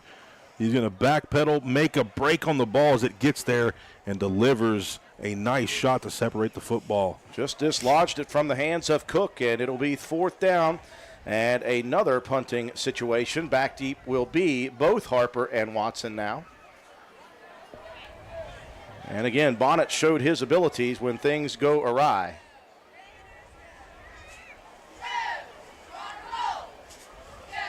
He'll roll to the near side, rugby-style punt, and that is delivered. That is huge. Over the head again, Watson at the 25, coming to the near side. Watson looking for open room to run. Doesn't have much. Still fighting, though. Out to the 33-yard line. Another over-the-shoulder grab. That just reminds you of how much of an athlete Lane Watson is. Yeah, he's pretty good at sports. Well played, sir. 5:42 left in the first half. Every once in a while, John does that to me. And it looks like we've got a timeout. The Raiders want to talk things over before this offensive opportunity. 30-0, Roane County, 5:42 left in the half. Hildreth Supply on Arnoldesburg Road in Spencer is the place to shop for the best selection of cold weather gear. We have a wide selection of boots including Rocky, Wolverine, and Georgia boots, steel-toed and non-steel-toed, as low as $78. Carhartt bibs in most sizes starting at just $90, and many different styles of sweatshirts starting at only $40. Visit us on the web at hildrethsupply.com, check out our Facebook page at Hildreth Oilfield Supply, or stop by and see us at the store located on Route 33 in Spencer. Hildreth Supply, a hometown store with hometown ownership and proud supporter of all Roane County athletes. Roane County preparing for their next offensive series. We'll say hi to the faithful watching us over at Route 33 Steakhouse, our official sponsor of our scoreboard for the 2024 football season. I want to thank Jorge and his whole staff and all the people who go down and frequent that establishment. And we see them all even do appreciate that, guys. Great crowd tonight. This is what we had envisioned when we talked about having the fan cam. Thank you all for being there and supporting not only the Raiders, but Route 33. And we just got to start the games at 7 o'clock now. 1st and 10 for Roane County. The ball spotted at their 33. And what formation is this? This is two running backs in the backfield. Watson was one, and the other one has got the ball right now. Who in the world was that? Was that Colton Starcher? Colton Starcher, yeah. This is an old offense, maybe Oceana Bridgeport style. Holy cow. This is something that Coach Burdett has been working on for the past 2 or 3 weeks. Well, that was very interesting. I don't even know what to call this. We'll call it the Okie a double QB gun. How about that? With a wing and another wing. 2 chicken wings. Watson will take the carry this time. Here he goes again. Watson heading to the outside and tripped up past midfield at the 46. It looked again for a second as if he was headed to pay dirt. Yeah, I'm going to give that tackle to Shea Harper that time as Lane trips over Shea. Just a nice play. You see Greathouse pulls there on the play. Lane lost his footing. Maybe not on Shea. Maybe just Lane losing his footing. Still a first down carry, under 5 minutes remaining. This time Watson will hand it off to Shea Harper. Harper looking for lead blocking. He's got it. Good blocking out front, not only by the skid steer, but look at the pulling guard there in Noah Jett. He was downfield putting the hurt on some defenders. Watch the pull. You see the meatball get out here in front and get a push. Nice pickup that time. Shea Harper, how many yards is he looking at right now? He's sitting at about 46. First down carry. Here comes Colton Starcher again. Off tackle. He'll pick up a few. And the clock will continue to roll at 4:30. First time this season that we're really seeing Colton Starcher with an opportunity to carry the ball downfield. And a nice play for the Raiders once again. They've gotten him very active in the passing game, especially on the 2-point conversions. And now he is in the backfield, double QB gun. Snap back, Watson. Going to keep it to the outside edge, looking for room to run. Looking to break the outside. He'll be run out of bounds by the defender before that happens, but he is going to pick up a big set of yardage again. And just about a yard or a yard and a half shy of another first down. Clock stopped as Watson was pushed out of bounds. And Roane County facing a 3rd down and 1. Ball is spotted at the 27. They need the 26. Double QB gun. It will be Watson off tackle. He's got the first down and more.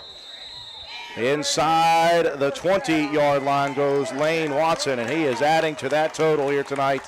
He went over 1,000 yards on the third series on the 96-yard touchdown run.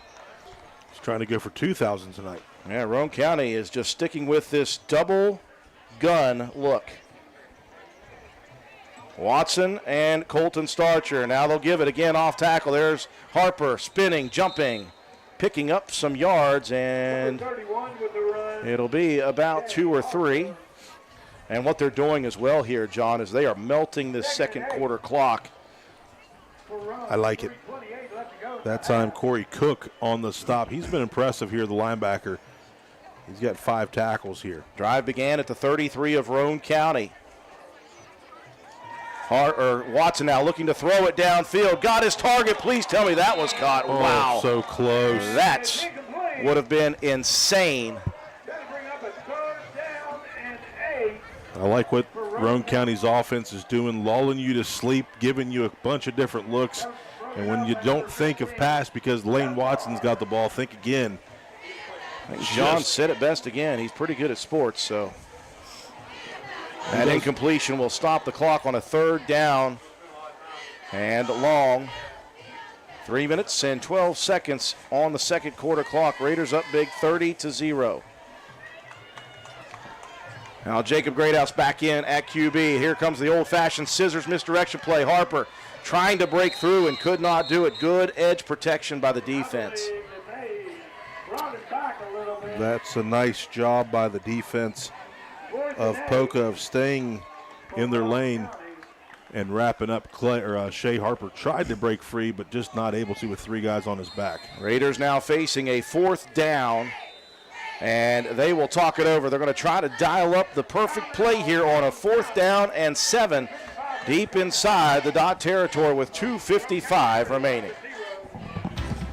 Hi, this is Lisa Simmons inviting you to join the team of savings and visit Honest Fred's Flooring at one of our 3 locations, Spencer, Parkersburg, or Marietta. That's where you'll find our warehouses stocked with all the latest trends in flooring, carpet, vinyl, ceramic, hardwood, or the very popular luxury vinyl flooring. We have a price to fit every budget. We offer professional installation and financing is available. So come see what you've been missing at Honest Fred's Flooring. You can also check us out on the web at honestfreds.com. With all that we have seen now, John Penna, what in the world do you think the coaching staff will go with on this very big 4th down and 7? It's deep in the territory of the Dots, right around the 15-yard line. In fact, it shows the 16. Well, what do you think they've got for us? I mean, you're looking at, trying to pick up 8 yards, 8 or 9 yards. Heavy works.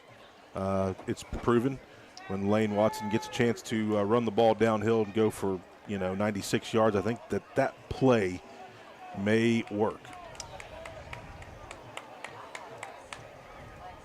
Ball spotted at the 16. It is 4th down and 7. The yard to reach is the 9. Or go They'll trips. spread it out. Trips receivers to the near side, one-on-one to the far side. Now they'll motion Brody Proctor across to the right. Greathouse rolls to the left, sets his feet, fires it towards the edge, and darts it into the hands of Lane Watson for the 1st down. That time, perfect throw by Jacob Greathouse. He rolls, gets his shoulders turned, plants the feet, and puts it on Lane Watson. Lane's going to catch almost everything. Nice job of getting his feet inbounds and picking up the 1st down. Oh, it is crazy what that confidence builder got him from last week to this week. He is throwing pure darts. He hasn't had to throw many of them, but he has been accurate. 1st down and goal for the Raiders. Double wing, double tight look. Greathouse calls out the blitzer. Turns, hands off. Here comes Clay Walker off tackle. And he is stacked up after maybe a yard or 2. It's going to be Cook once again in there on the stop. He's got 7 tackles here in the 1st half. Walker able to matriculate to the 2-yard line. 2nd down and goal. Actually, they're going to call him dead at the 4. I do apologize. Looked like they had him marked at the 2 on the sideline. 2nd down and goal from the 4. I formation. Watson splits short to the left. Pitch to the outside, looking for the open edge, and he has got it again.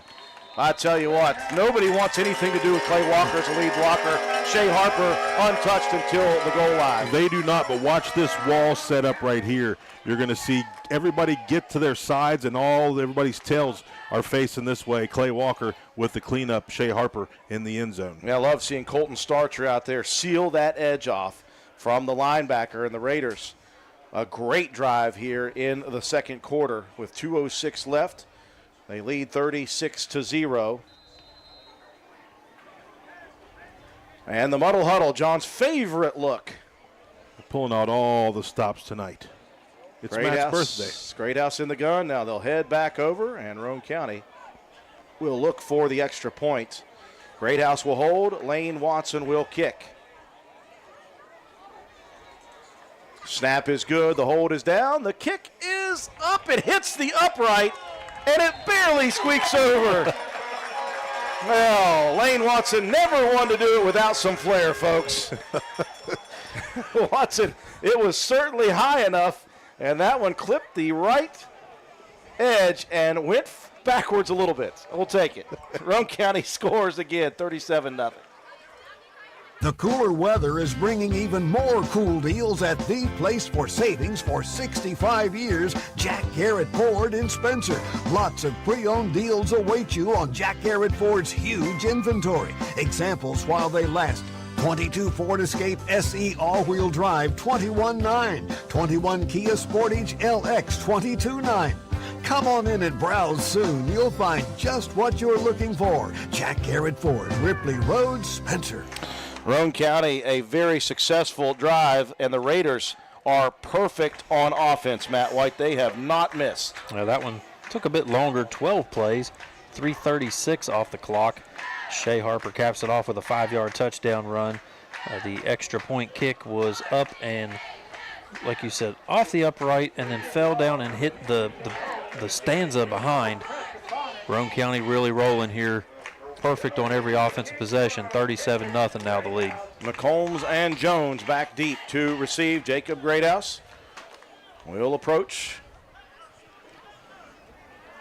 Got a lot of the JV guys in here too as well.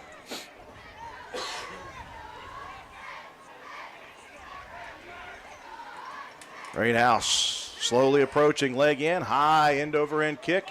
Jones will take it at the 24. Jones up the hash, far side, great trip tackle by Roane County's Cooper Greathouse. Yeah, that was a nice low tackle here. That 24, I seen it coming downfield. It reminded me a lot of Delkey, but Coop gets down and takes a leg out. Jones upended at the 37-yard line. So the Dots will have 2 minutes and a second on the second quarter clock with which to work here. Raider defense want to do it one more time if they can. Receiver split wide to the near side, one to the far side. McBride goes under center with the I formation. Handoff, Bonnet spun around at the backfield, and he will be gobbled up by the rest of the defense. Yeah, not much. It looks like Bonnet's a little slow to get up. Lane was there to start that. Clay was there to finish that. Well, we know the Dots already down McClanahan, and Bonnet is shaking things off right now as he was spun around by Lane Watson.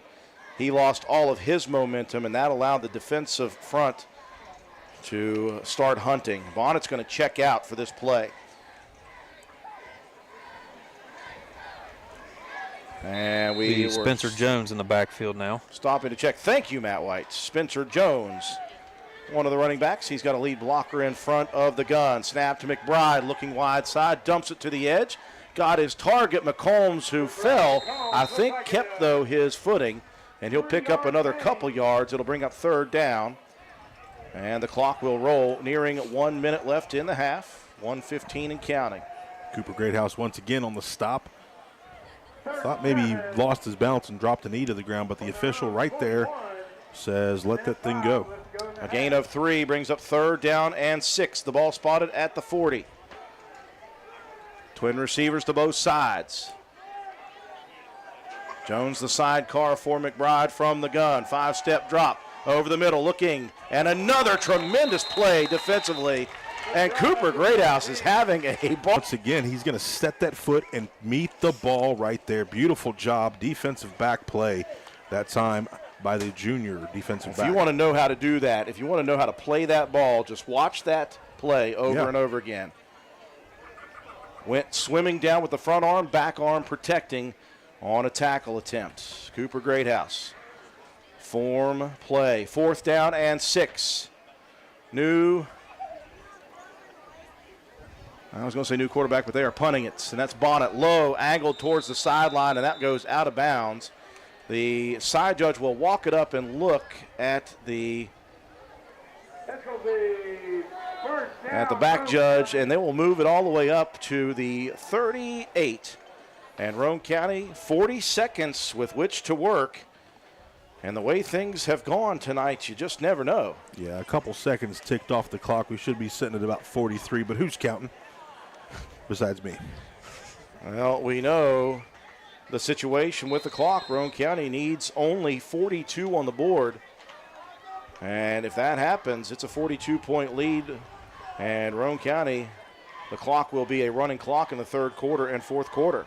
Raiders will split 3 receivers out. It's rolling near side. Greathouse going to look over, look to set his feet, nowhere to go. Now he'll dump it deep down the field. There's Watson. Lane is open. Lane breaks free. Lane, one more man to beat. Jones grabs him, though. Oh, my goodness. Jacob Greathouse extended that throw all the way to the sideline and across his body through the dart. Wow. I thought Lane was going to possibly score here. Good angle tackle that time. That stops the clock with 27 seconds temporarily. Now it will move. 1st and 10, Roane County at the 25 of the Dots. Greathouse again, looking, dumps it over the middle and throws a strike with some steam behind it. And now Roane County will burn their 2nd timeout. Cooper Greathouse making the grab. Yeah, he had no choice. That thing was between the 2 and the 4. Right now, Jacob Greathouse having a tremendous first half. You can see the confidence. Throwing to many different receivers as well. Just 12 seconds, though, remaining in this half. Roane County has the football at the 17-yard line.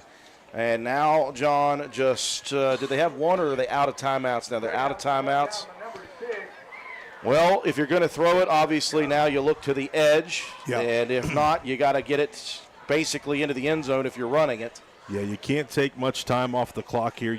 It's a first, you have a first down, so you're probably looking at 2, possibly 3 plays if you can get quick to the outside and out of bounds, or if you score quickly. So maybe a little close for this, but I have not seen a Money in the Bank for quite a while. Yeah, very true. Those are hard to successfully complete, but yeah,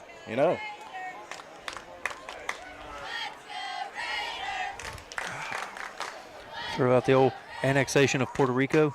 Absolutely.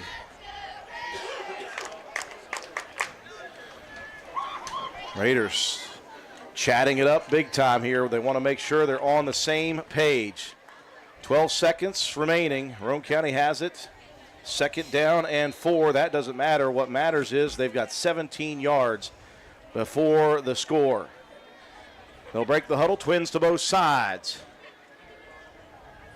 Greathouse of the shotgun. Watson now will roll across in motion. They'll fake the give up the middle. Greathouse breaks to the outside, sets his feet downfield, and he has got his man. Did it get pulled off the ground is the question. Oh, so wow. close. Colton Starcher, who made a couple of phenomenal catches last week, John, almost got his hands under that one. Greathouse needed just a little more up. And that was a score. Yeah, he was trying to get rid of that thing and throw it as hard as he could into the end zone, but just a little low that time. That would be what I would call the first pass that was not truly catchable. 4 seconds remaining, one more play for the Raiders, leading 37-0 in the first half.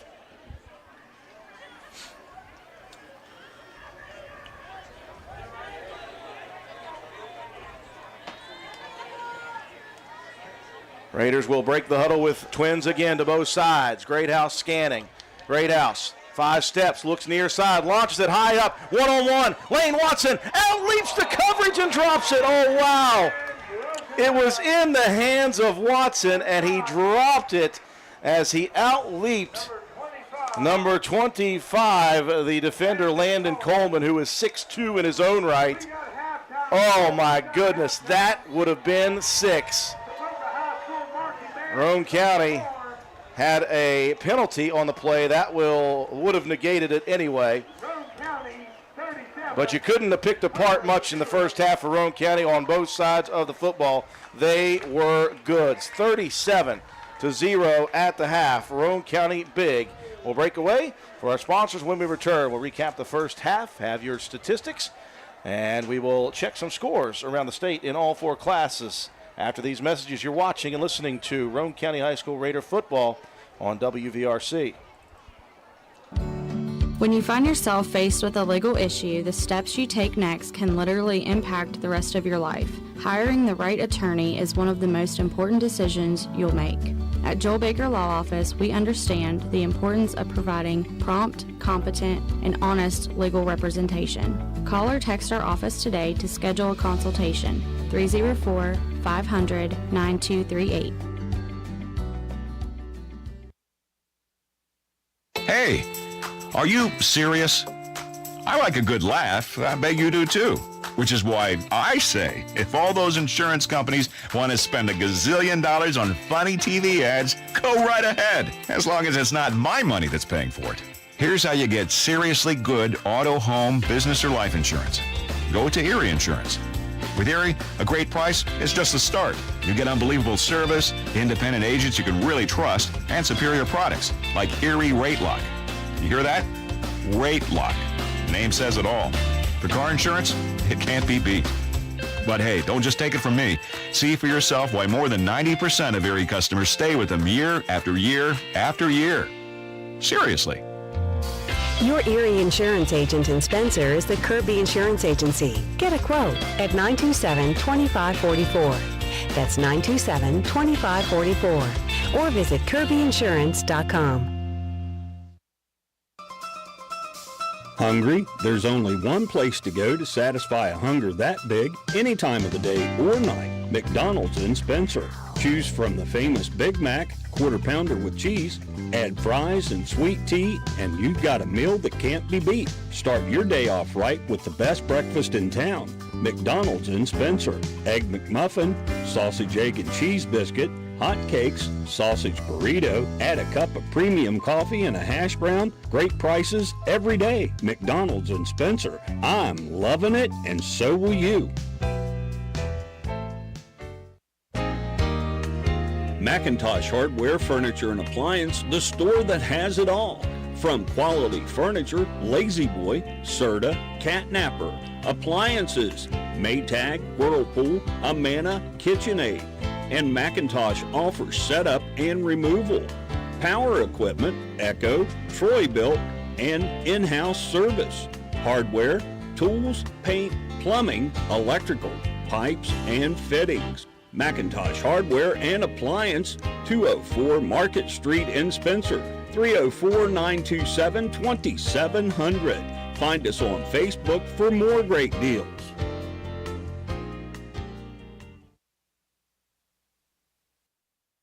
Hey guys, this is Shannon from Miller Steels and Deals. We have all your shopping needs, from the bedroom to the kitchen, bathroom, and laundry room. We got you covered. Looking for furniture or even maybe a gift card? Come on by Miller Steels and Deals on Mount Zion Ridge in the Old Armory Building, Monday through Saturday, 9 to 5 for the best prices around. Give us a call, 304-804-6006. Minnie Hamilton is excited to announce the opening of our Women and Maternal Care Services in Glenville. I'm Corey Grogg. I'm a women's health and family nurse practitioner with Minnie Hamilton Health System. We offer childbirth education classes and breastfeeding and postpartum support. Along with pre- and postnatal care, our team sees patients from birth throughout the lifespan. We are your partner in health today, tomorrow, and for life. Please call the Glenville office for more information at 304-462-7322. Minnie Hamilton Health System, better healthcare, better System, your partner in health. For the next few seconds, picture yourself retired. What do you see? What sounds do you hear? How do you feel? However you picture your retirement, planning early is the best way to make it happen. And State Farm agent Norman L. Daniels is here in Spencer to help. He can chat with you about the kind of retirement that you want and then help you find the best ways to save for it. A little today can add up to a lot tomorrow. So get started now. Call State Farm agent Norman L. Daniels in Spencer at 304-927-5680 and picture yourself happy. Like a good neighbor, State Farm is there. At Old Fences Realty, we are marketing superstars. Anyone who knows me, Mike Greenlee, knows that I'm marketing 24/7. From the Jeeps I drive, the incredible internet site, heck, right down to the clothes on my back, I'm marketing my listing. My logo is everywhere you look. Is that a coincidence? I think not. I've definitely made my mark on the world in farms, but don't forget, we're awesome at homes too. With increases in interest rates on homes, you need someone with the marketing tools to get it sold quickly. Call me, Mike Greenlee, broker for Old Fences Realty, and I will turn my professional team loose on selling your real estate right away. Want to look good and feel good? Then stop by and see John Penna at Penna's Barbershop in Spencer on Main Street. Want a guaranteed spot? You can set up an appointment, but if time is not an option, walk-ins are always welcome. Traditional haircuts, no problem. Tapers, high and tight, flat tops, and beard trims. Or if you're looking for something new, he can do that too. Custom designs, burst fades, and mullets. That's right, West Virginia waterfalls, keeping you styling and profiling.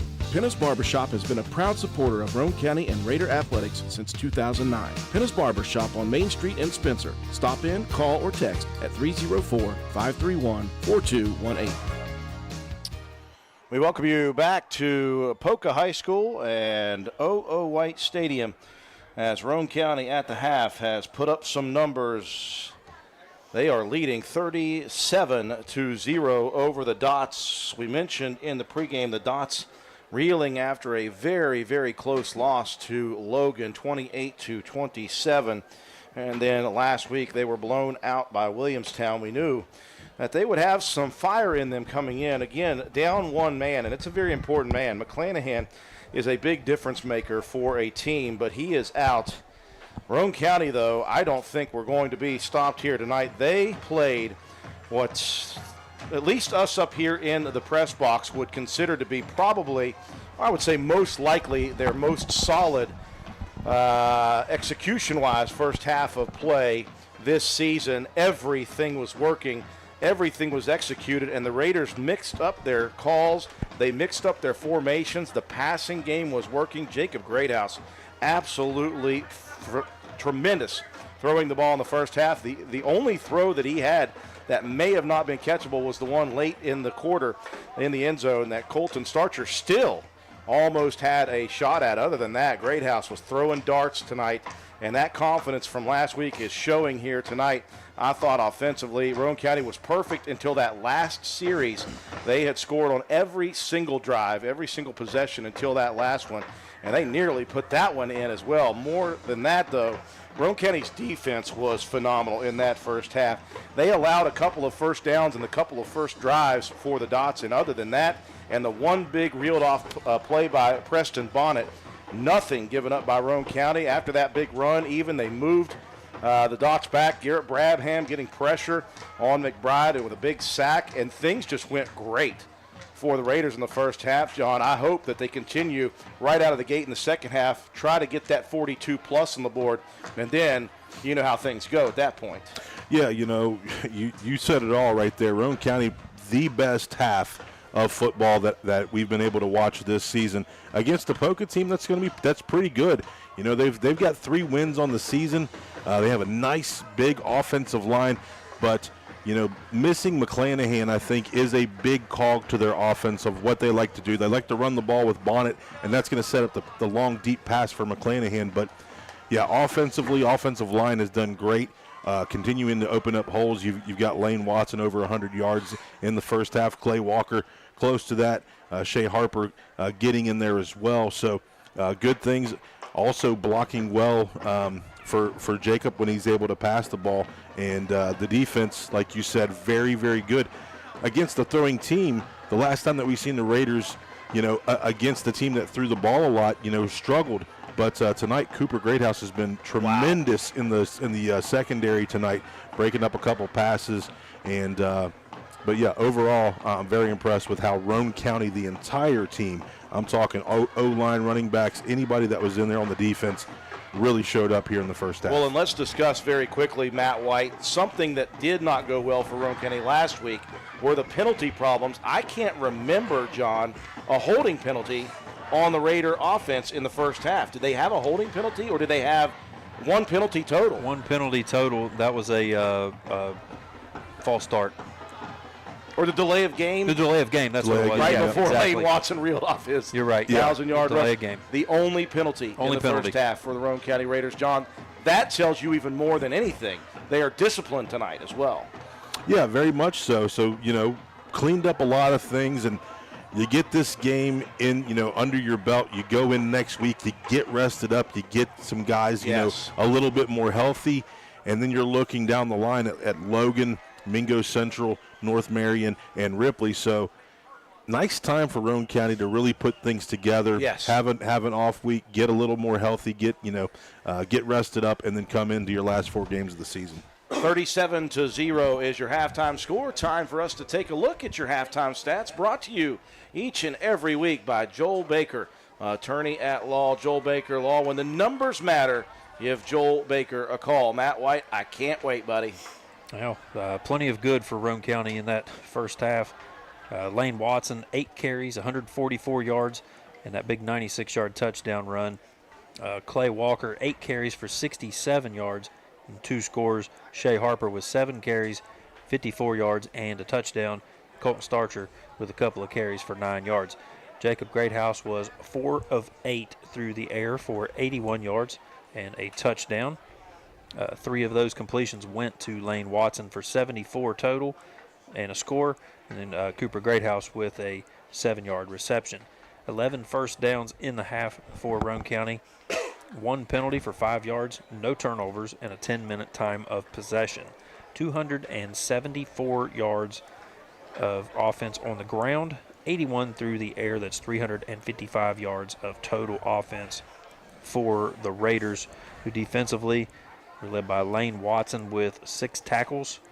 Clay Walker had 4, and several guys here with 2. Tyson Freeland, Colt Starcher, Cooper Greathouse with a couple tackles and a couple of nice pass defenses, and Garrett Brabham with a sack of the quarterback.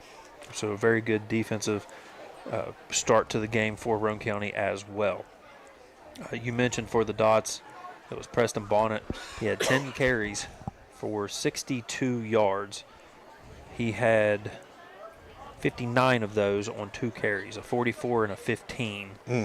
But as a team, the Dots were held to just 38 yards on the ground because of a couple of big sacks there of the quarterback McBride for losses of a total of 24. McBride, through the air, he was 4 of 13 for 24 yards. 2 of those went to Corey Cook for 13 yards, 1 to Colton Petrie for 8, and then 1 to DJ Combs for 3. Just 4 first downs in the half for the Dots. 4 penalties for 25 yards, no turnovers, and a 14-minute time of possession. 38 yards on the ground, 24 through the air, just 62 yards of total offense given up by the Roane County defense in that first half. For the Dots defensively, Corey Cook, very good tackler. He's a leader on this team at middle linebacker, 7 tackles in the half, and then Colton Dunbar with 6 tackles, Spencer Jones with 3, and then Jacob Paul with 2. So add it all up, Roane County's got a big lead, 37-0 here at halftime. Great offensive production and equally as good on the defensive side of the ball for the Raiders. We are at the half. We will break away for our sponsors. Again, folks, we are doing a drive to 5,000 followers. If you are out there right now and you are listening and you are not a follower on Facebook, please become one. If you are a follower on Facebook, we invite you to please invite our page to all of your friends. We are less than 60 followers away from 5,000 followers, and that makes a big difference to us here at WVRC. We'll break away for our sponsors. When we return, we'll check scores around the state in all 4 classes. You're watching and listening to Roane County High School Raider football on WVRC. The Spencer Pizza Hut is proud to be the exclusive sponsor of the Fan of the Week each Friday of the Raider football season. Stop in and see us at 509 Ripley Road, fill out an entry form, and drop it in the box at the front counter for your chance to win a free large one-topping pizza. Stop by the Spencer Pizza Hut for all of your favorites. Original pan, original stuffed crust, hand-tossed or thin and crispy pizzas, breadsticks, cheese sticks, wings, oven-baked pasta, desserts, and more. Open 7 days a week, dine in or carry out. Call us at 304-927-4619 or order online at pizzahut.com. No one out-pizzas the Hut. Your bank shouldn't make you feel like you're on an assembly line. It's about you, your family, your future. That's why you're gonna feel good about Poca Valley Bank, because people have been feeling good about us for over 100 years. Bottom line, we have all the services of a big bank, but we're local. At Poca Valley Bank, our decision-making is local. Our people get to know you and call you by name. It's a relationship with a bank that you can feel good about. See us online at PocaValleyBank.com. Equal housing lender, member FDIC. My name is Dr. Musa Dajani, and I'm a family medicine physician at Roane General Hospital. It's my goal to provide patients with personal medical plans that will help them live healthier lives. As your doctor, I can help you manage chronic health conditions, facilitate preventive screenings, care for you when you're sick, and so much more. I'm currently accepting patients of all ages. My office is located at Roane General Medical Clinic, and I welcome your call at 304-927-6822 for an appointment today. Ridgetop Rentals, located at 3502 Clay Road in Spencer, West Virginia, is the place to go for all your equipment needs. We have tractors, dozers, backhoes, excavators, termites, air compressors, straw blowers, generators, jackhammers, torpedo heaters, and much more. We are open Monday through Friday from 8 a.m. until 5 p.m. You can check us out on the web at ridgetoprentals.machinerytrader.com. Follow us on Facebook at Ridgetop Rentals LLC, or you can call us today at 304-908-2004 or 304-927-1418. Ridgetop Rentals is a proud supporter of all Roane County athletics. Let's go Raiders! Are you compassionate, empathetic, and ready to make a difference? Join Roane Jackson Technical Center's Practical Nursing Program today. In just 12 months, you'll gain hands-on experience in community-partnered clinical settings combined with essential classroom theory. Become a licensed practical nurse and embark on a rewarding career where you truly care for others. Classes begin in January, so don't wait. Visit rjtcwv.com to learn more and enroll today. Your journey to making a difference starts here.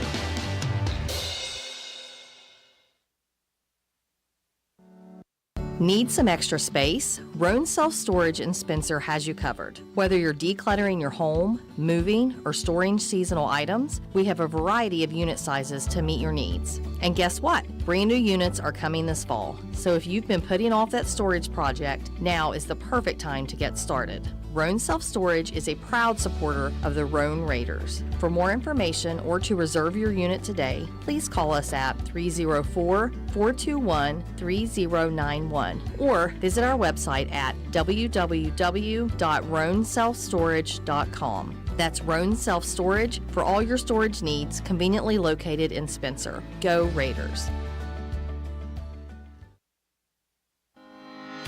Good morning, listeners. Are you in need of top-notch contracting services? Look no further than Start to Finish Construction, your one-stop solution for all your construction and renovation needs. The founders of S2F have over 50 years combined experience and a stellar reputation. We handle everything with precision and excellence from the ground up, start to finish. Start to Finish is also a certified licensed Generac generator dealer and soon maintenance and service provider. But wait, there's more. Start to Finish is thrilled to announce the addition of our brand new electrical branch led by highly skilled master electrician Justin Farrell. With Justin's expertise and commitment to quality, you can rest assured that your electrical projects are in the best hands. Whether you're planning a major renovation or just need a quick fix, Start to Finish Construction, now with expert electrical services, is ready to exceed your expectations. Call us today at 304-532-6655 or email us at s2fconstruction@yahoo.com and experience the difference from start to finish. Start to Finish Construction, LLC. Steve and Misty Kinder, owners. West Virginia license number 059210.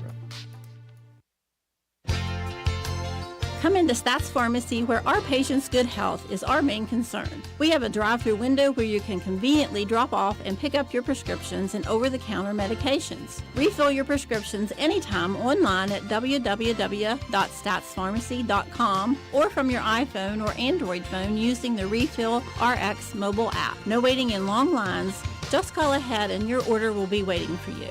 We look forward to serving you at Stats Pharmacy, located at 100 East Main Street in Spencer. You can call us at 304-927-2980. Well, we welcome you back at halftime inside the facility here at O.O. White Stadium. Poca High School, a tremendous start to the ball game for the Roane County Raiders. First half, really, really good. I wouldn't say flawless, but it was as close as you may want to get to it, 37-0.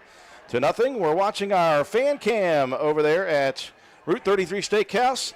If you are a relative of Lane Watson right now, you got to be feeling pretty good. 1,000 yards rushing for his senior season, over 100 yards in the first half alone.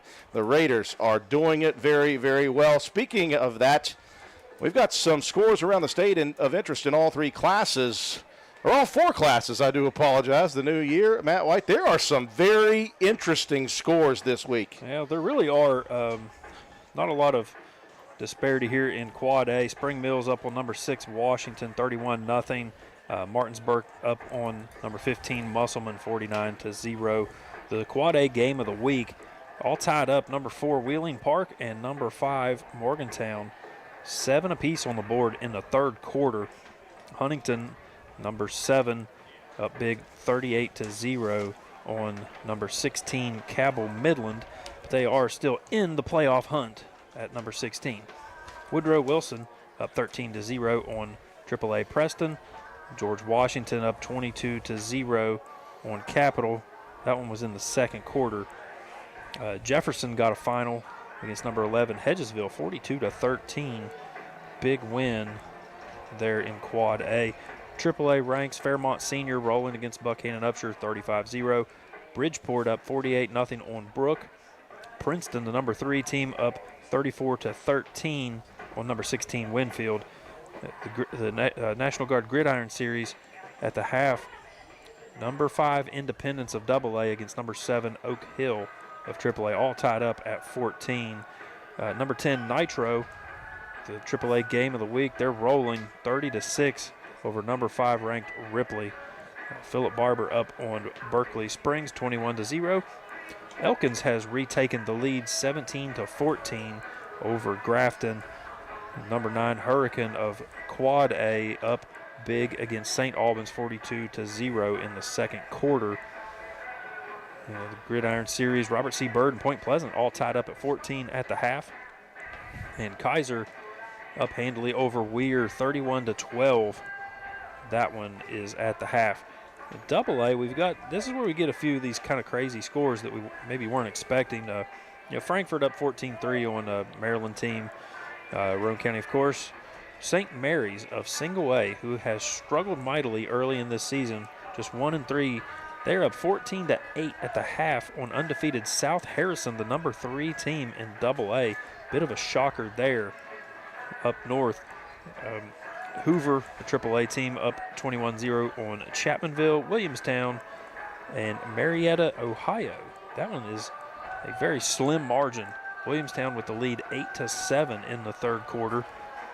West Side up on Liberty Raleigh, 21-14. Wayne has just scored. That one was even closer. They came out of the half, did Wayne, They're up now 14-0 on the Lincoln County Panthers. That one was just a 6-0 ball game at the half. Wheeling Central up 14-0. A team out of D.C. Liberty Harrison, the number 12 team, up 14-6 against the Braxton County Eagles. The Eagles holding tough there against the number 12 team in Double-A. Great to see that from the Eagles. Lewis County up 19-6 on Lincoln High School, that is, and Pikeview up on Sissonville by 7 at the half. But most important score, 37-0. Roane County up here on the dots as we are getting ready to kick off here second half. By the way, our neighbors to the east, the Calhoun County Red Devils, having a close one with Buffalo in the half. It is 16-8 Buffalo. So we hope that the Fighting Red Devils are able to stay close. Roane County kicking off here in the second half. Combs moving east and west, and that will not work against the kick coverage unit of the Raiders. A flag in quickly as Combs was corralled, and we've got an extra penalty on Poca. That'll be a block in the back, so this will back the dots up further. And that time, Brody Proctor comes in there to wrap the tackler up, get some help from my boy Fisher Boyd, and Carson Casto in there too. So the Raiders will move the dots backwards a bit here, and the possession to open the second half will begin at about the 17-yard line. I will wait and see where that is officially spotted. So 1st and 10 from the 18 for the Dots. The Raiders, a great first half. They want to get right back on the board. Under center is McBride. He'll turn and give to the lone back. That is Bonnet. And Roane County just continues to eat up that front big line of the Dots. Yeah, Freeland in there to make a stop for the Raiders. Clay Walker also in there to help out. It's going to be Clay's 5th tackle. Pair of yards on the pickup for Bonnet. 2nd down and 8 from the 20-yard line. Raiders leading 37-0. What Roane County wants to do is get a stop here, get the ball, and score. If they can do that, it becomes a 42-point rule in the third quarter, and the clock will roll. And no matter what happens after that, the clock will roll. Dots slow to break the huddle. The clock rolling down. I'm not sure if they're going to get it off. They won't. Not the start that you're looking for if you're Poca's coaching staff. 2 penalties quick here. The start of this third quarter, and you're down in a major hole, 37-0.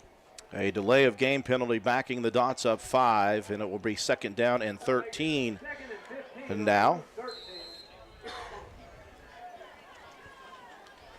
the Dots will break the huddle quickly this time. Back to the ace formation, twin receivers to the left and to the right. Bonnet is the sidecar in the gun to the left of McBride. 5-step look out to the wide open spot there, and there's Cooper Greathouse once again. He is having himself a night. He is. He's keeping everything in front of him, and that's what you want to do. Once stuff starts leaking out behind you, things get a little squirrely. Great job, great coverage once again by the junior. That little 5-yard out is hard to handle, and Greathouse, as soon as the ball got into the target's hands, was there for the tackle, limiting it to a 6-yard pickup.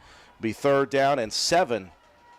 The ball resting at the 21 of the Dots. Opening possession, second half. Twin receivers to both sides once again. McBride looking to throw. He's got pressure, steps up, dumps it over the middle, almost picked off by guess who? Cooper Greathouse. Wow, a nice play to keep his head on a swivel there with a tip pass. We'll call Cooper Greathouse a shutdown corner tonight. He has been just amazing. Punting situation for the Dots. This is what Roane County wanted to dial up, an immediate 3 and out. And Bonnet back to punt inside the 10. Roane County will send Watson and Harper back deep to receive, just past midfield. Snap back, Bonnet, the rugby-style punt, loads into it.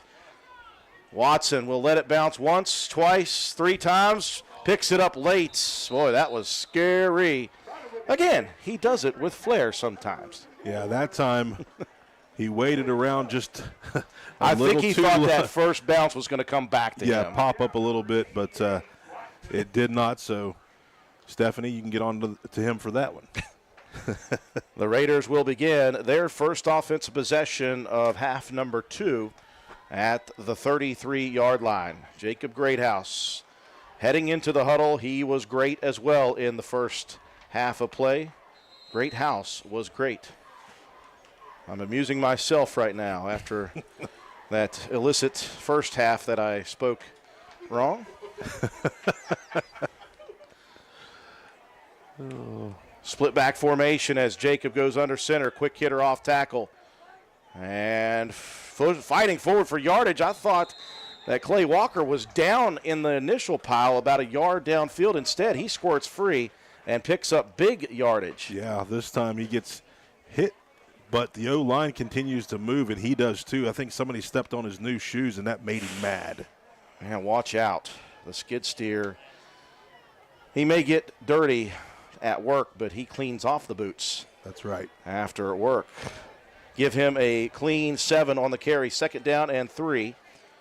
The ball spotted at the Roane County 40-yard line. Double wing, double tight look.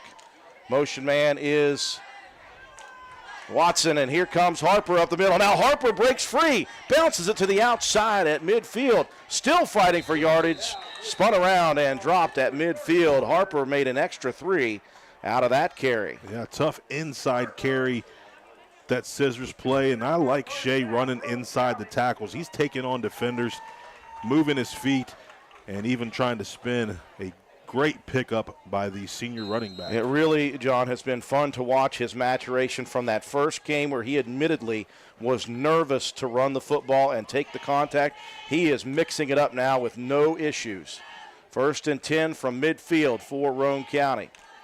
9 minutes in, rolling in the third. 37-0. They'll motion Watson behind the play. Here comes Walker off tackle. Walker still pushing forward down to the 40. He may have 10 more and a Raider first down. It looks like they're going to mark him just shy of the 40 at the 41.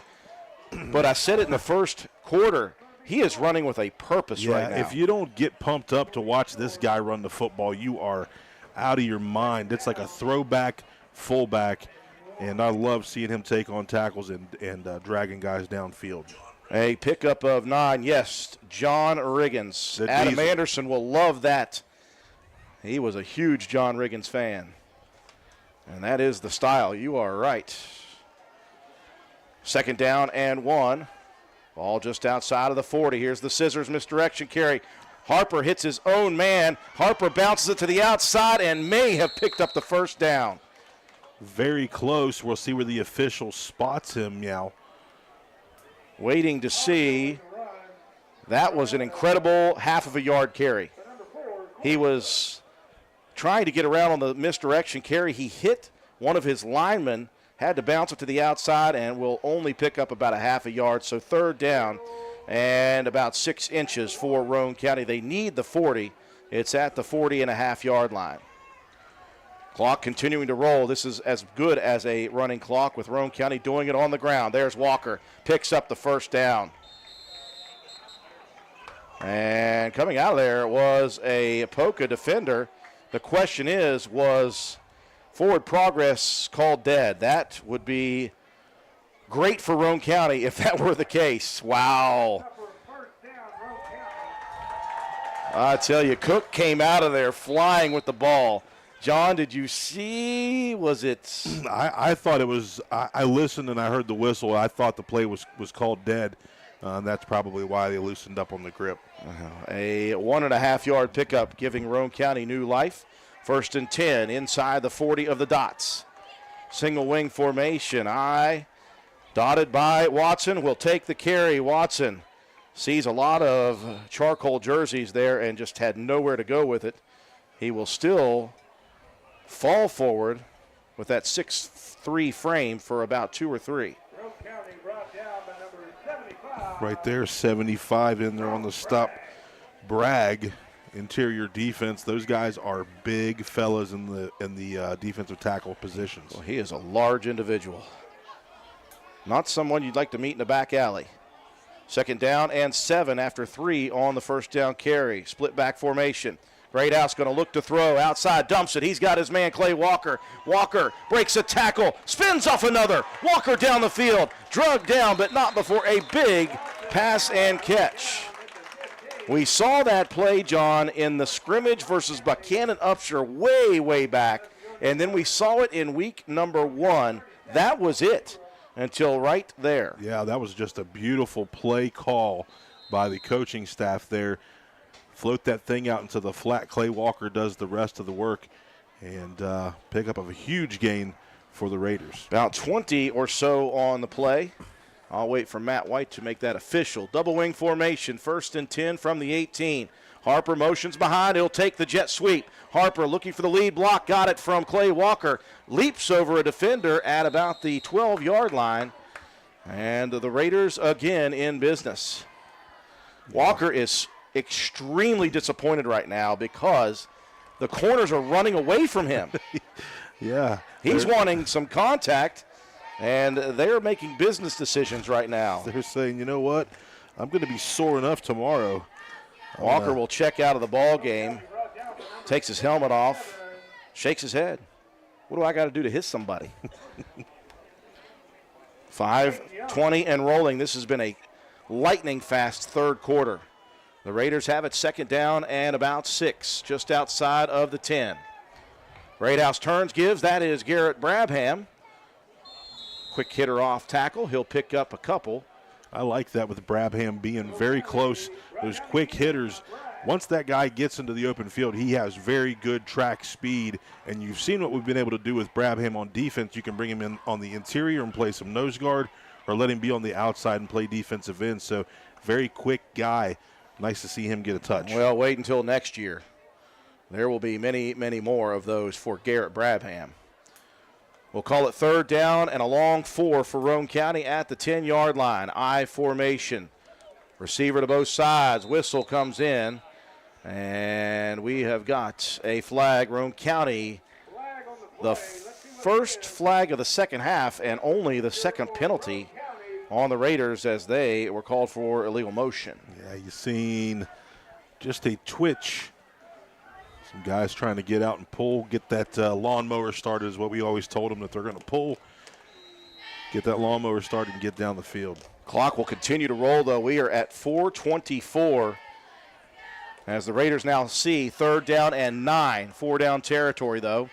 Double wing formation. Harper across in motion. Greathouse fakes, rolls out. He has got a lot of room to throw. Throws it right into the hands of Colton Starcher, and it slips out. That would have been a touchdown had Colton been able to handle that one. Yeah, that time Colton was coming on the backside drag, and that's what Greathouse is going to look for. He got kind of clogged up in the middle there. Good coverage again by Cook. And the ball just squirts through the hands of Colton Starcher. But in this situation, John, all we're looking at is the confident throwing of Jacob Greathouse throughout tonight. He has only barely missed on one pass attempt. The rest have been very, very catchable balls. And that means a lot, not only for Roane County going forward, but when you're looking at film at Roane County now, you're like, oh, wait a minute. 4th down and 9.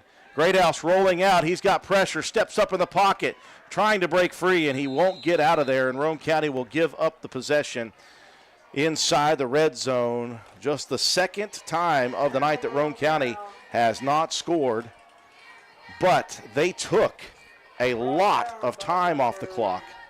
Matt, do you have that one officially? Just a little over 6 minutes, 6:07 on that possession to be exact. And so what you're looking at now for Roane County is if they are able to hold Poca off the scoreboard for the rest of this quarter, the 4 minutes, it is now a 35-point rule, and the clock will run once again. But you got to do the work if you're Roane County defensively. 1st and 10 at the 18 of the Dots. McBride in the gun. Dumps it out on the flat. I believe that's McCombs. Shifty. McCombs breaks free. Uh-oh. And McCombs is headed to pay dirt if one man can't catch him. The worst case scenario for the Raiders. McCombs just a little flare pass to the outside, and he did the rest. Yeah, just got himself into some space. We're going to go back and watch film on Monday afternoon or Monday evening and see where guys did not break down to make the tackles.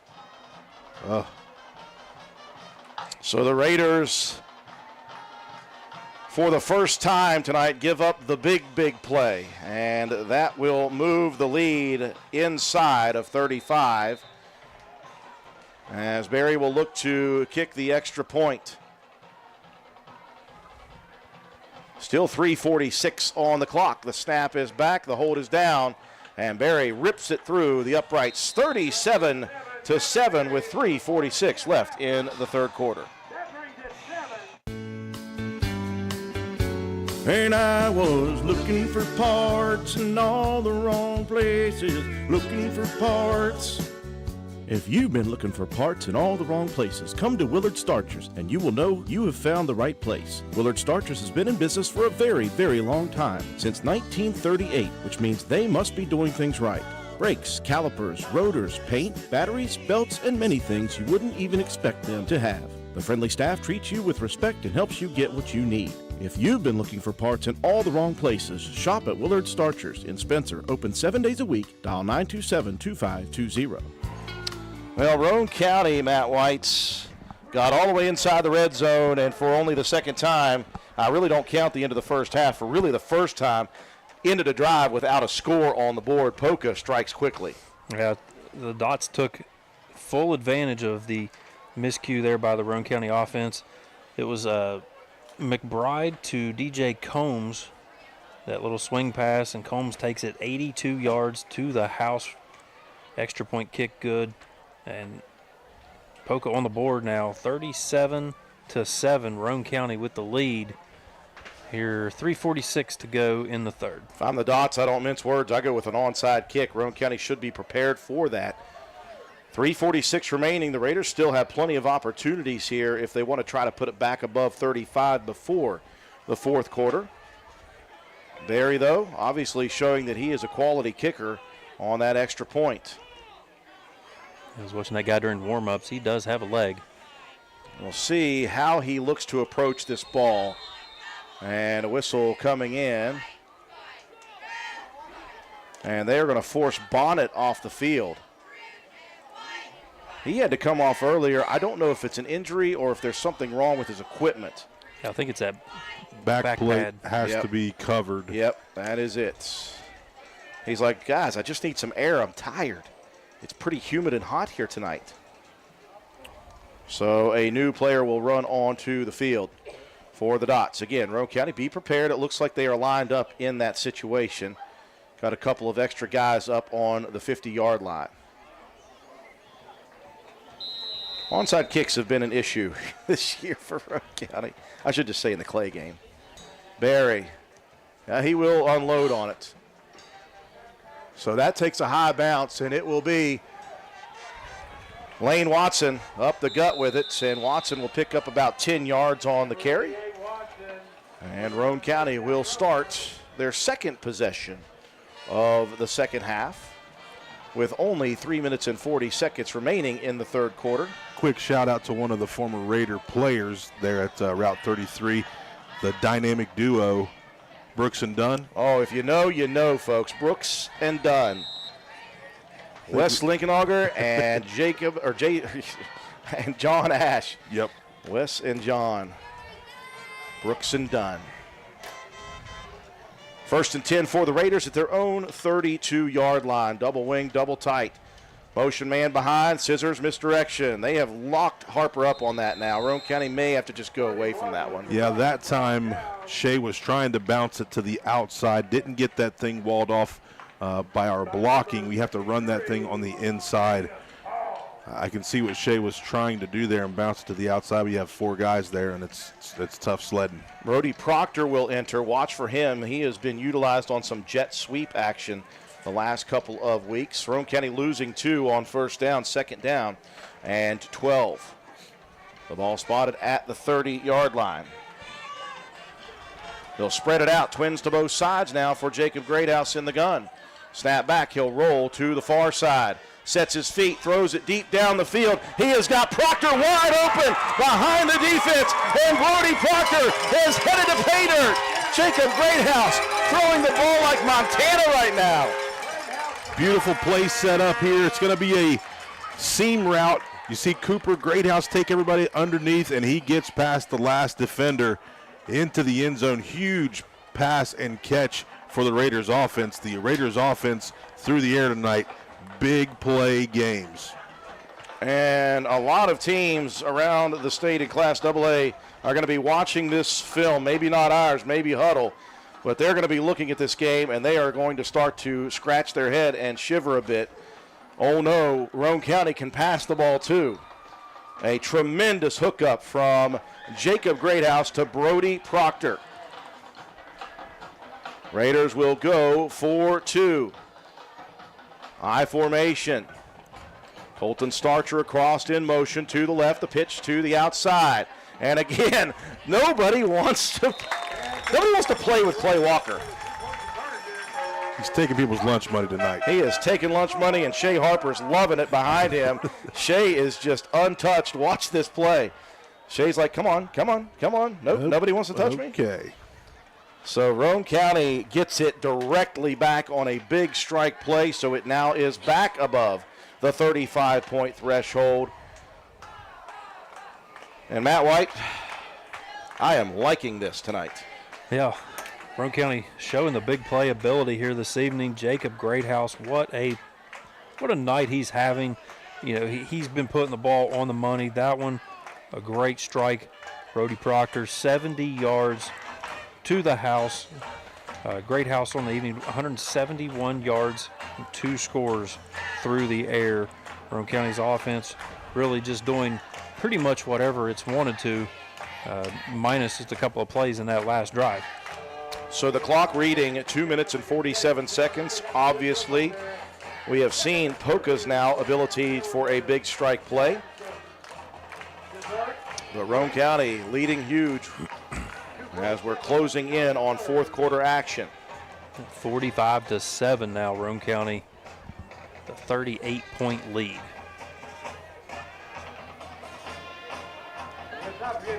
Greathouse will kick it. Back deep once again, McCombs and Jones.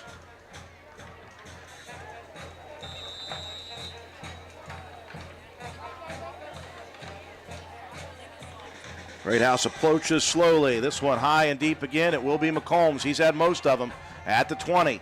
Moving to the left side. Now from behind, someone corralling, and an extra help tackle by Roane County. The first to touch him, I believe, was Proctor. Proctor there to start it out, and Cooper Greathouse there to finish it off.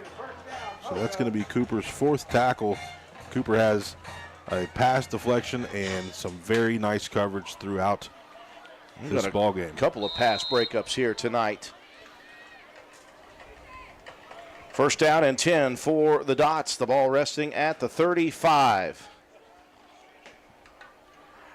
They'll spread the receivers out, 3 of them to the right on Roane County's side. For McBride in the shotgun, looking to the left. Dumps it low. He had pressure again by Brabham. Or Brabham. It just depends on how you want to call call it. Is that what they called him tonight, Brabham? No. Oh, they have. I've heard them say Garrett Brabham before. Yep. They did during introductions, but I think the PA guys have been cleaned that up since. They had a couple of them when we were listening to. I was like, whoa. That's actually Smith. As someone who has what's bad is survived 18 years trying to get phonetic spelling of names. What's bad is Aaron, they actually got Laterno correct, though. That's what blew my mind. Second down and 10. McBride, 5-step drop pressured. He is drilled in the backfield, and his helmet comes off. I think Clay Walker got to him and delivered a chest shot. Yeah, we're going to watch which linebacker. It's Clay Walker on a dead sprint. Oh, man. Wow, and the pass goes short, obviously. Again, over there was guess who? Cooper Greathouse. Stride for stride. Third down now and 10 from the 35. Roane County leading 45-7, and straight pass plays right now have put just 9 seconds off of the clock on this drive.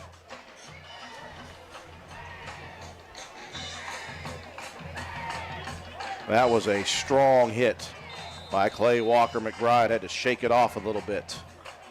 And a whistle and a timeout on the field. Roane County leading big with Poca facing a 3rd and 10. When it comes to providing facility solutions and maintenance support to the industrial and railroad industries, as well as port and inland terminals and Department of Defense operations, nobody does it better than Air Production and Service, Inc. At APS, our team is dedicated to providing high-quality service, parts, and equipment for your air production systems. Whether you are in need of air compressor products or services, you can turn to our team with confidence. We have offices located in Jacksonville, Florida, Corbin, Kentucky, Pembroke, North Carolina, and Spencer, West Virginia, to expand our reach and make it easier for you to get the help you need with minimal wait or frustration. Contact us today to learn more about the different types of services and products we offer. Contact your local APS representatives, Mike and Michelle Spears in Spencer, West Virginia at 304-927-2550. Proud supporter of all Roane County athletics. A timeout on the field for Poca to get their ducks in a row and try to maybe give McBride a second to clean out the cobwebs after that shot from Clay Walker. 3rd down and 10 for the Dots at their own 35. Another quick shout out to my girl Lauren, huge Michigan fan, doesn't like Ohio State at all. And it looks like we have a new quarterback in. We do, new quarterback into the ball game. And they're going to throw it deep down the field, and they've got the man wide open. That new quarterback, by the way, is number 14, and I got nobody on my roster that says 14. The throw was to Landon Aldridge, the senior, and Aldridge had it in his grip and then dropped it. Yeah, I'm looking for a 14 down my roster. Yeah, they've got those gray jerseys. There's a few guys that have different numbers. I'm not certain who that one is. Well, we'll only see him for one play because he's back out, and it looks like a punt situation. Or is he back there punting? Yeah, number 14 is going to be the punter. Lays into it. High end over end punt. Taking a big bounce, and Watson stays away from it, and it takes a big bounce for the Dots. 2:14 remaining in the 3rd quarter, and Roane County is all over Poca at the moment. So we get through the end of this quarter, then the clock will continue to roll.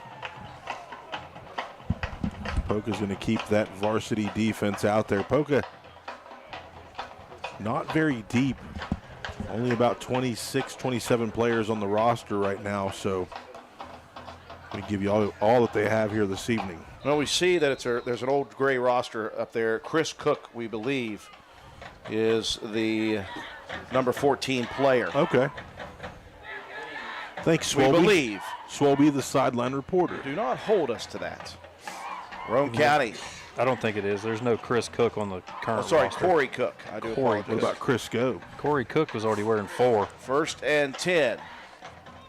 Raiders with the handoff. Off tackle. And Clay Walker corralled after a couple of yards. The ball resting at the 16 to begin this drive. Jake Paul there with the stop. Not the guy that's going to get beat up by Mike Tyson here shortly. Gain of 7 for Clay Walker. Quick updated score. South Harrison takes the lead over St. Mary's 22-14. 2nd down and 3 from the 25-yard line of Roane County. They'll go to the I formation. Turn and give.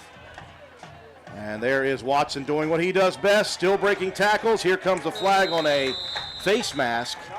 And I'm telling you, Watson is a man among boys. He is just a nasty, never quit runner. Yep, just moving, turning his legs, gets the face mask call. Takes 3 guys to bring him down.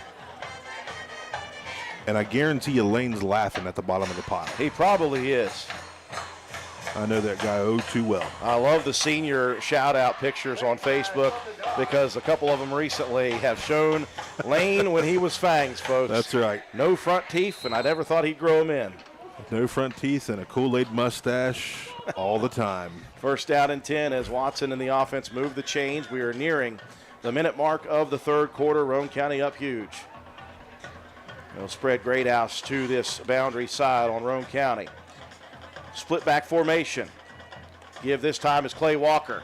He has been a great running back tonight as far as carries. He has gotten what we expect of him, those hard 2-3 yard gains. But, John, he has run with significant purpose tonight. He's picked up big chunks as well. Yeah, that's just, classic running back stuff. When you are that fullback, you look for contact. A lot of times you don't get a whole lot of touches, but in Roane County's offense, it doesn't matter who you are. If you're in the backfield, chances are you're going to get the ball. But great game for the senior running back. You can't say enough about Clay Walker. 3 on the pickup, second down and 7. Roane County working the play clock all the way down. This will be the final play, barring a penalty of the third quarter. Here comes Harper, cutting it back against the grain and trying to hold on to the football. It was stripped away, though, from Harper. That was number 8, Colton Petrie, who just jumped on the back of Shea Harper like a monkey and then started ripping at that football. He got a hold of it with 13 seconds left in the third quarter. That is the first turnover of the ball game for the Raiders. Right. But it comes at the moment in the ball game where things are basically out of hand, so you don't really think too much about that. And that was a great effort play by Petrie. Yeah, that's what it was. I mean, it was effort, Shea's trying to get extra yards. Under center, back in the game, McBride. Hands off, Bonnets. And there's just not been a whole lot. He got the one big carry. And since then, the combination of Harper and Walker that time and the rest of the defense have been great. It'll be a running clock here in the fourth quarter as Roane County on the road winning big at the moment, 45-7. Hi, I'm Ben Ashley of Ashley Insurance, where we're building a community of great insurance products and great people. What does that mean? Well, as a client of ours, you'll enjoy perks like quick quotes and personalized policies. We shop for the best prices across multiple companies. And most importantly, if something bad happens, you call our team and speak directly with us. So join our insurance community today. Call 304-927-2175 or visit ashleyinsurers.com.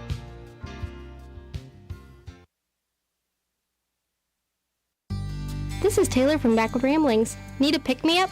We've got you covered. We're your local caffeine dealer, serving up fresh coffee and handcrafted energy drinks. From that perfect morning brew to an afternoon energy boost, we've got what you need to power through your day. Don't forget to add a muffin or a pastry. Swing by Monday through Wednesday from 7 a.m. to 3 p.m., Thursday and Friday from 7 a.m. to 8 p.m., and Saturday from 9 a.m. to 3 p.m. for your daily dose of energy. Find us at 215 Main Street in Spencer, right across from the courthouse. Fill your day with us. Coffee, energy drinks, and everything in between. We've got the boost you're looking for.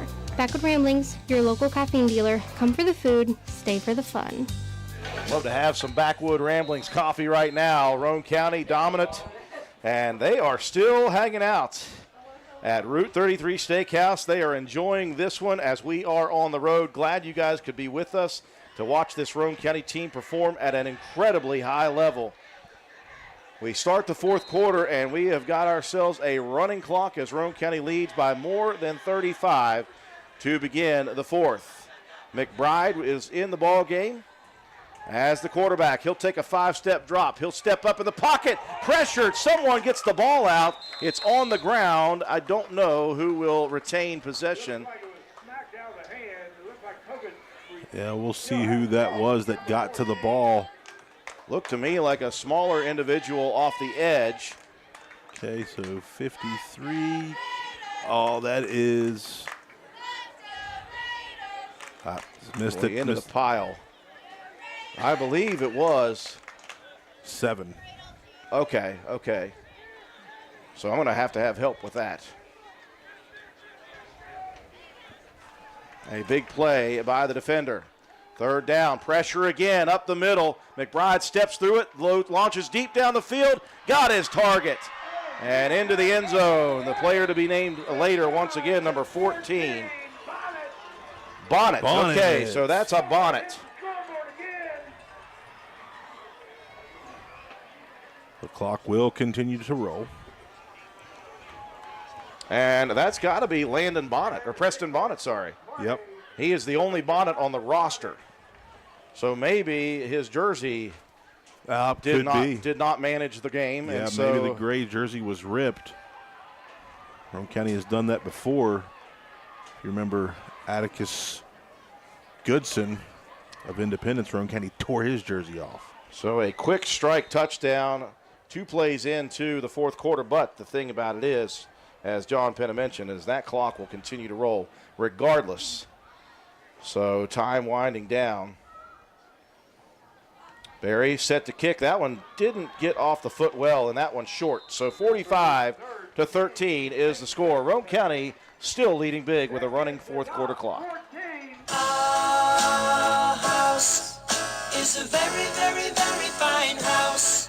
This is Jennifer Board-Nichols at Board Depew Realty. So many things have changed around us lately, and we are all concerned about what the future holds. During these uncertain times, we want you to know that one thing will not change, and that's the service and the professionalism we will offer you at Board Depew Realty. My grandmother started this company over 64 years ago, and one thing hasn't changed. If you use Board Depew Realty to buy or sell your home, you are guaranteed to receive service that is guided by principles like honesty and wisdom and a conscience. Owning a home is the American dream, and that hasn't changed. So let Board Depew Realty show you the way to that dream. Even if the times are changing, principles and service shouldn't. So let Board Depew Realty show you that some things remain the same. Our house is a very, very, very fine house. Update on Roane County's number 7, Logan Wilson. Can't believe I didn't remember that. Who made a big play before the big play touchdown for the Dots, Matt White. Yeah, great strike there for Poca. It was McBride to Bonnet with a 50-yard touchdown pitch and catch. 2:13 off the clock. Poca narrowing the lead. Roane County now 45-13. Still running clock here in the fourth quarter, 9:38 to go in the ballgame. Yeah, lead down to 32, but the new rules are it doesn't matter. Once you got to 35, the clock continuing to roll down. It sits at 9:38.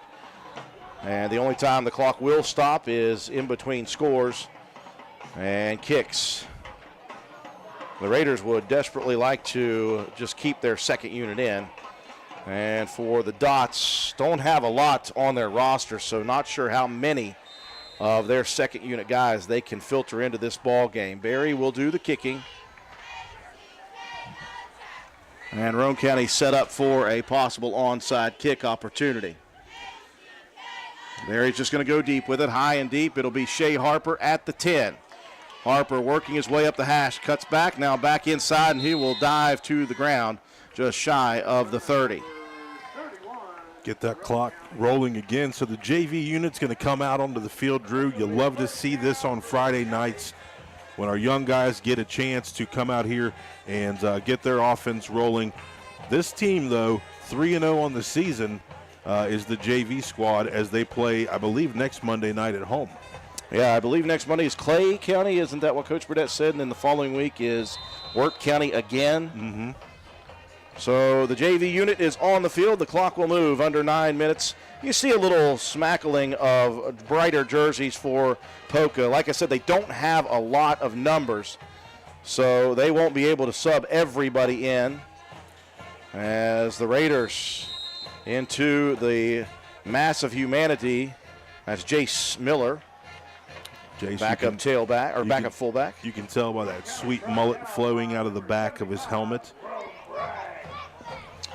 A hard set of yards for Miller. He'll pick up 3. Yeah, Matt talked about, you know, the underclassmen here that play linebacker for Poca. You believe you said they were all sophomores? Cook and remember the other one, but yeah, two of the 3 are sophomores. The other one's a junior. Javon Laterna running the show. He'll hand it off. That is Logan Wilson, and he gets ripped down. That's going to be a horse collar tackle as Wilson gets up a little bit lame. A Raider got onto the football. Carson Casto, I believe. Yeah, it looks like Carson was able to get on it. But that's going to be a horse collar tackle, and Roane County's going to get a first down here. Yeah, you're not allowed to tackle, have your hands on the inside of the jersey anymore. You know, so many rules, so many things have changed now.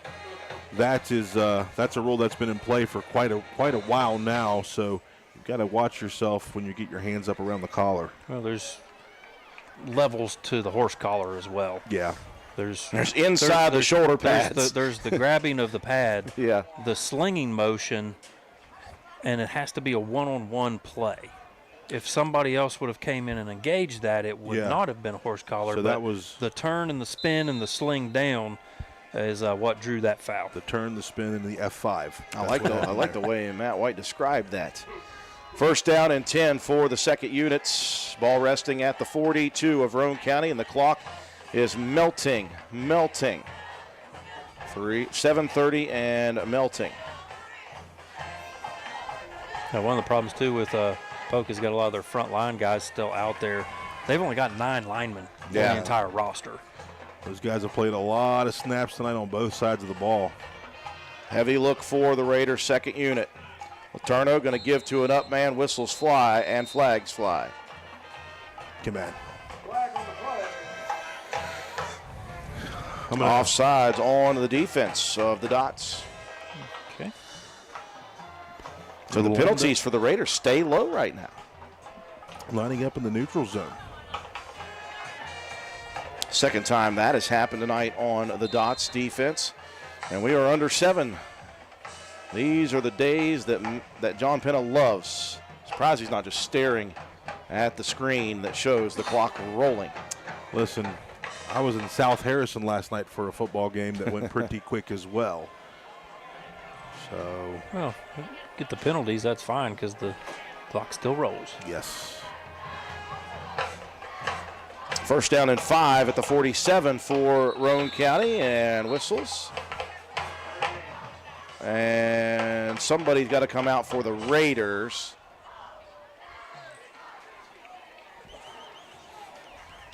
Wardrobe malfunction.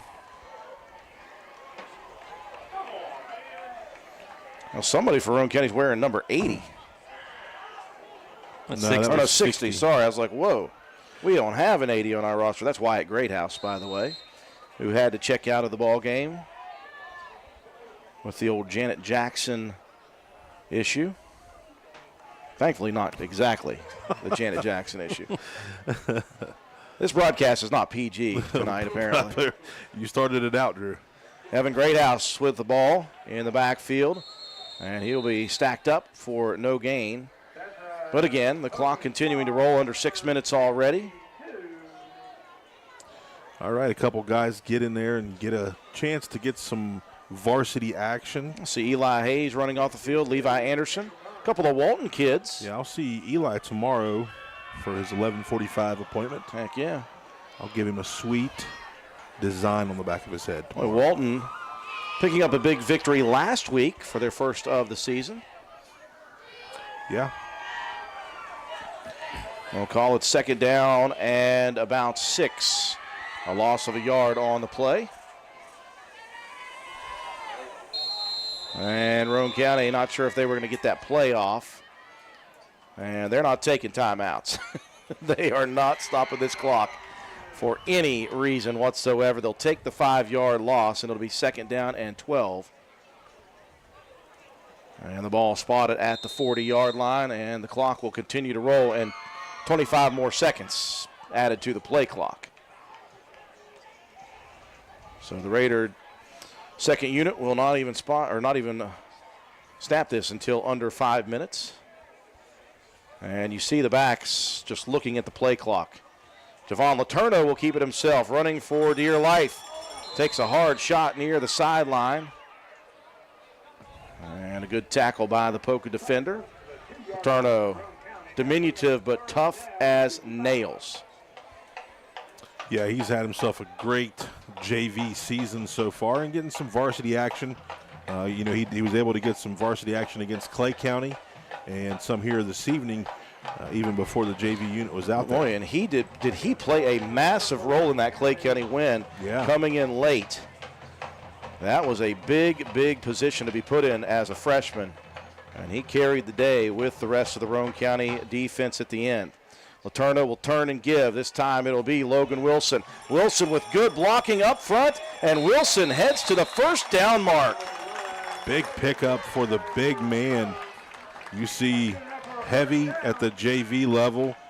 You're going to watch these guys get out front. Look at Fisher Boyd just blow somebody up. Jace Miller down the field there as well. Big pickup for the freshman running back.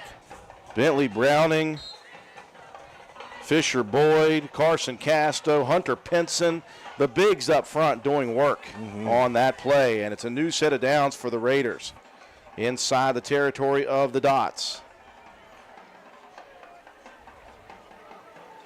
Letourneau turns and gives to Miller once again. Jace, you could see him fighting for everything. The ball is stripped away, though, as he is headed down. It is taken away by the Dots. That is number 15, and that is Colton Dunbar, the junior, and he is going to score it for the Dots. Yeah, that time not able to hold on to the football, gets stripped and taken down the field for a touchdown. So the Dots put a couple of scores on the board here in garbage time. And that will halt the clock, much to the chagrin of John J.Q. Penna. Listen, let's not bring up old stuff.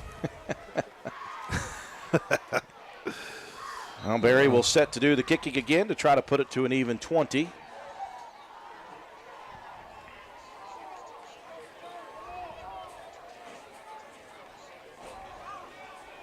Now the kick is up. That one ripped. Did it stay in? It did not. Moves left.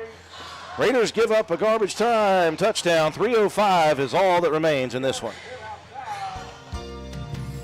This dental health message comes to you courtesy of Branna Dental, conveniently located on Hospital Drive in Spencer, West Virginia.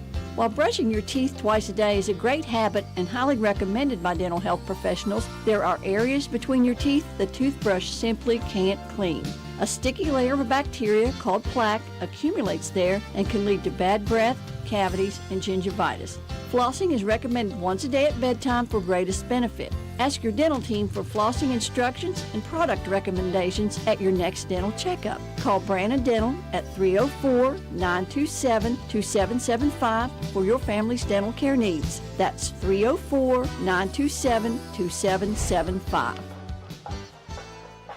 Another score for the Dots, this one coming off of a defense strip of the ball off of a running back for Roane County, and a score, Matt White for 6. So a very quick score towards the end here. Again, the clock will stop in between scores, and we'll go back to it. Raiders will bring their hands team back in just to make sure.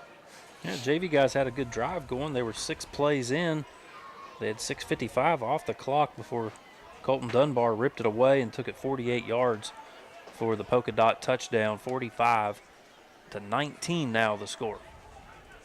So the hands team within 10 yards of the 50. And then you've got, of course, the return man way, way, way back deep. Mickey Carpenter answering your question right here. 75 for Poca.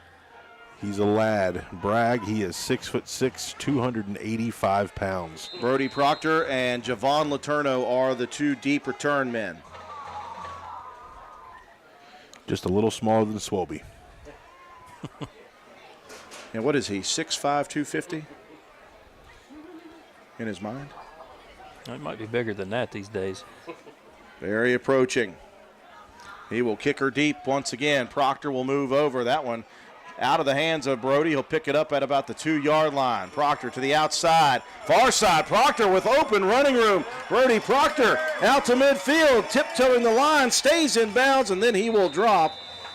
And a flag really, really late coming in. Yeah, not sure if it's a crackback block or a hold or a clip, possibly. If you're back there, you see the flag come flying in. Whatever the case, that was a tremendous return by Brody Proctor, who already has a touchdown reception tonight. Get Roane County with a hold. Well, that will still give the Raiders relatively good field positioning here as they're just looking, John, to put the clock in motion. Yeah, pick up a couple first downs, be able to kneel on the ball and get out of here with a win and nobody injured. That flag was thrown at about midfield, but that's only because the side judge who threw the flag is no Nolan Ryan. He could not get it as far down the field as he needed to show where that penalty happened. I will say that's not his call to make, by the way, if it's that far back in the backfield. That should have been one of the guys closer. Whatever. Drew's just talking about his old reffing days that he's had. Yeah, you know? I was so good back then. Listen, I can't be all sweet and roses all my life when it comes to refs. Clock will roll as Roane County second units lines up in the backfield once again. 1st and 10 for the second unit at the 25-yard line. Turns, hands off, and that is Logan Wilson to the outside again. Wilson trying to stay in bounds. It doesn't matter, but he is locked up for no gain. Number 9 there that time. And now coming into the ball game, the Roane County High School homecoming queen, Ava Bratton. Yes, congratulations to her. Nice job last week at the homecoming, winning the crown. I had to ditch the football uniform for one game, and it was effective for her. Second down and 10. A lot more fun if she would have just worn the football jersey. I was wondering. Turno turns and gives. And is that Bratton, I believe? It is. It would be Ava. She'll pick up a couple of yards. Actually give Bratton 3 on the carry. Nearly 4. Yeah, nice run. Picked up a few. Really moved the pile there. And the clock is inching ever closer to the 1-minute mark. We are 15 seconds shy of that. The Raiders will not have to snap this if they don't want to for another few seconds just to try to continue to take some more time off. Letourneau staring down that play clock. He'll snap it with 3 on the clock. Give outside. Fisher Boyd with a nice carry just past, I believe, the yard they need, John. Yeah. The yard to reach. First down. They needed a 34 and a half, and Boyd picks up the very nice carry, and that is going to do it. Yeah, nice job by the JV unit to come in here and put this thing away. What a first half by Roane County, though. Just absolutely did whatever they wanted to do. And a big victory here tonight as Roane County is going to go 6-0. Letourneau will just kneel on the football. And that'll do it. The Raiders. Well, I mentioned in the pregame, John, that they were going to have to battle a highly motivated Poca team with a hostile environment ready to win. They did exactly that in the first quarter. They put this one in the minds of the Dots, almost out of reach early. And Roane County cruises to a very good road win. 45-19 is your final score. We'll break away. When we come back, we'll recap the ball game, have your statistics, and we will have your Paramount Surveying play of the game and your Willard C. Starcher Auto Parts players of the game after this. Calhoun Banks is your hometown bank. We've been serving Calhoun and the surrounding areas for over 120 years. We offer many financial and banking services, including commercial, online and mobile banking, mobile wallet, our annual Deals on Wheels loan sale, home and construction loans, and we specialize in land-only loans. With offices in Grantsville, Arnoldsburg, Elizabeth, and Glenville, we are ready to serve the needs of all of our communities. Stop in and see us at one of our 4 locations today. Visit our website at calhounbanks.com and follow us on Facebook and Instagram at Calhoun Banks WV. Lobby hours are Monday through Thursday, 8:30 a.m. Watson's going to head to the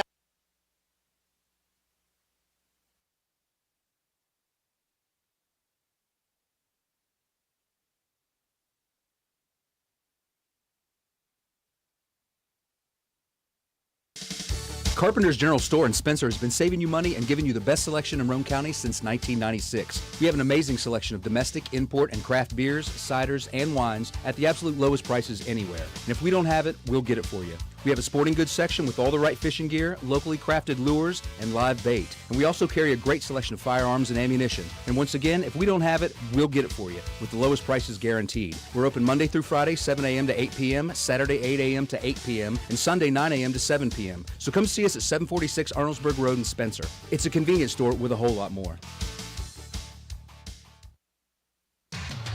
Stop by Spencer Cash Saver to check out our fresh produce, quality meats, and our new grab-and-go deli sliced meats and cheeses. New 2-week ads start every other Thursday with the best prices for your budget. Save money and shop local at Spencer Cash Saver.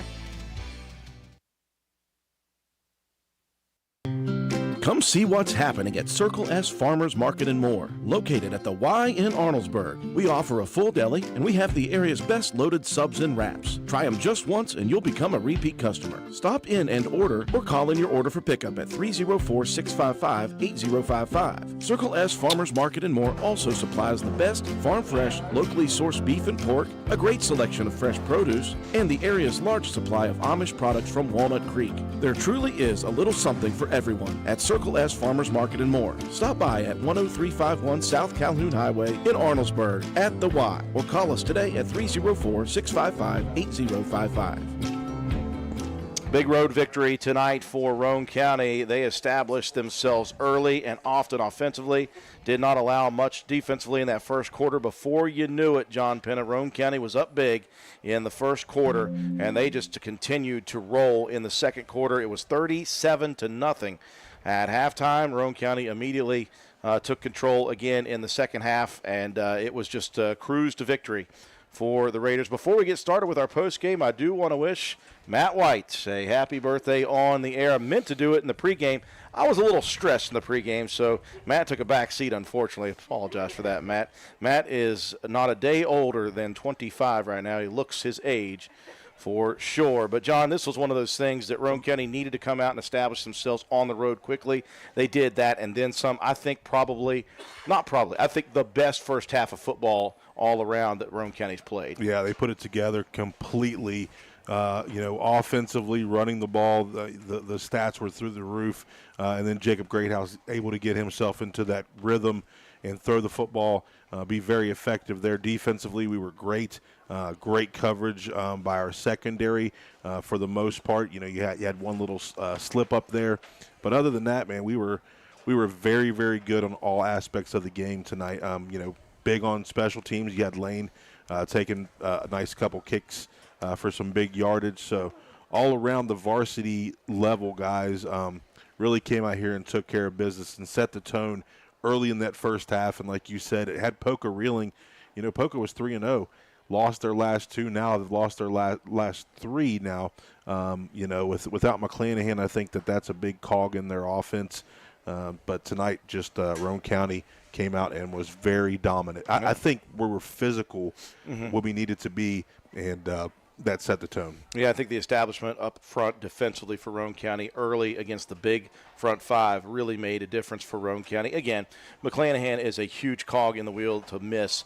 I don't know that he is 30-some points good, right, but still that would have really helped the Dots out. But Roane County, they can't do anything about that. All they do is go on the field and play who's there and try to do the best they can. And I thought the execution was tremendous in the first half. They did more of it in the second half. Really, they were just chasing that 35 score. Once they got it, you felt really, really good. And, of course, they got a mop-up touchdown for the Dots on a pass, and then another mop-up touchdown with a strip and a take to the house on Roane County's second unit. Other than that, it was all Roane County, completely dominant here tonight, and they improved to 6-0. They get some good points this week off of Poca's 3 victories, and Roane County will head into the bye week with a lot of confidence from this one. They'll have a whole week off to rest, recuperate, recover, get themselves ready, and it's going to be a grind for the final 4 weeks of the season. Your final score is 45-19. It is time now to take a look at our final statistics, brought to you each week by Joel Baker Law Office. Joel Baker, when the numbers matter. You got to call Joel Baker, Matt White. It was another very successful night for Roane County, and this time not just on the ground.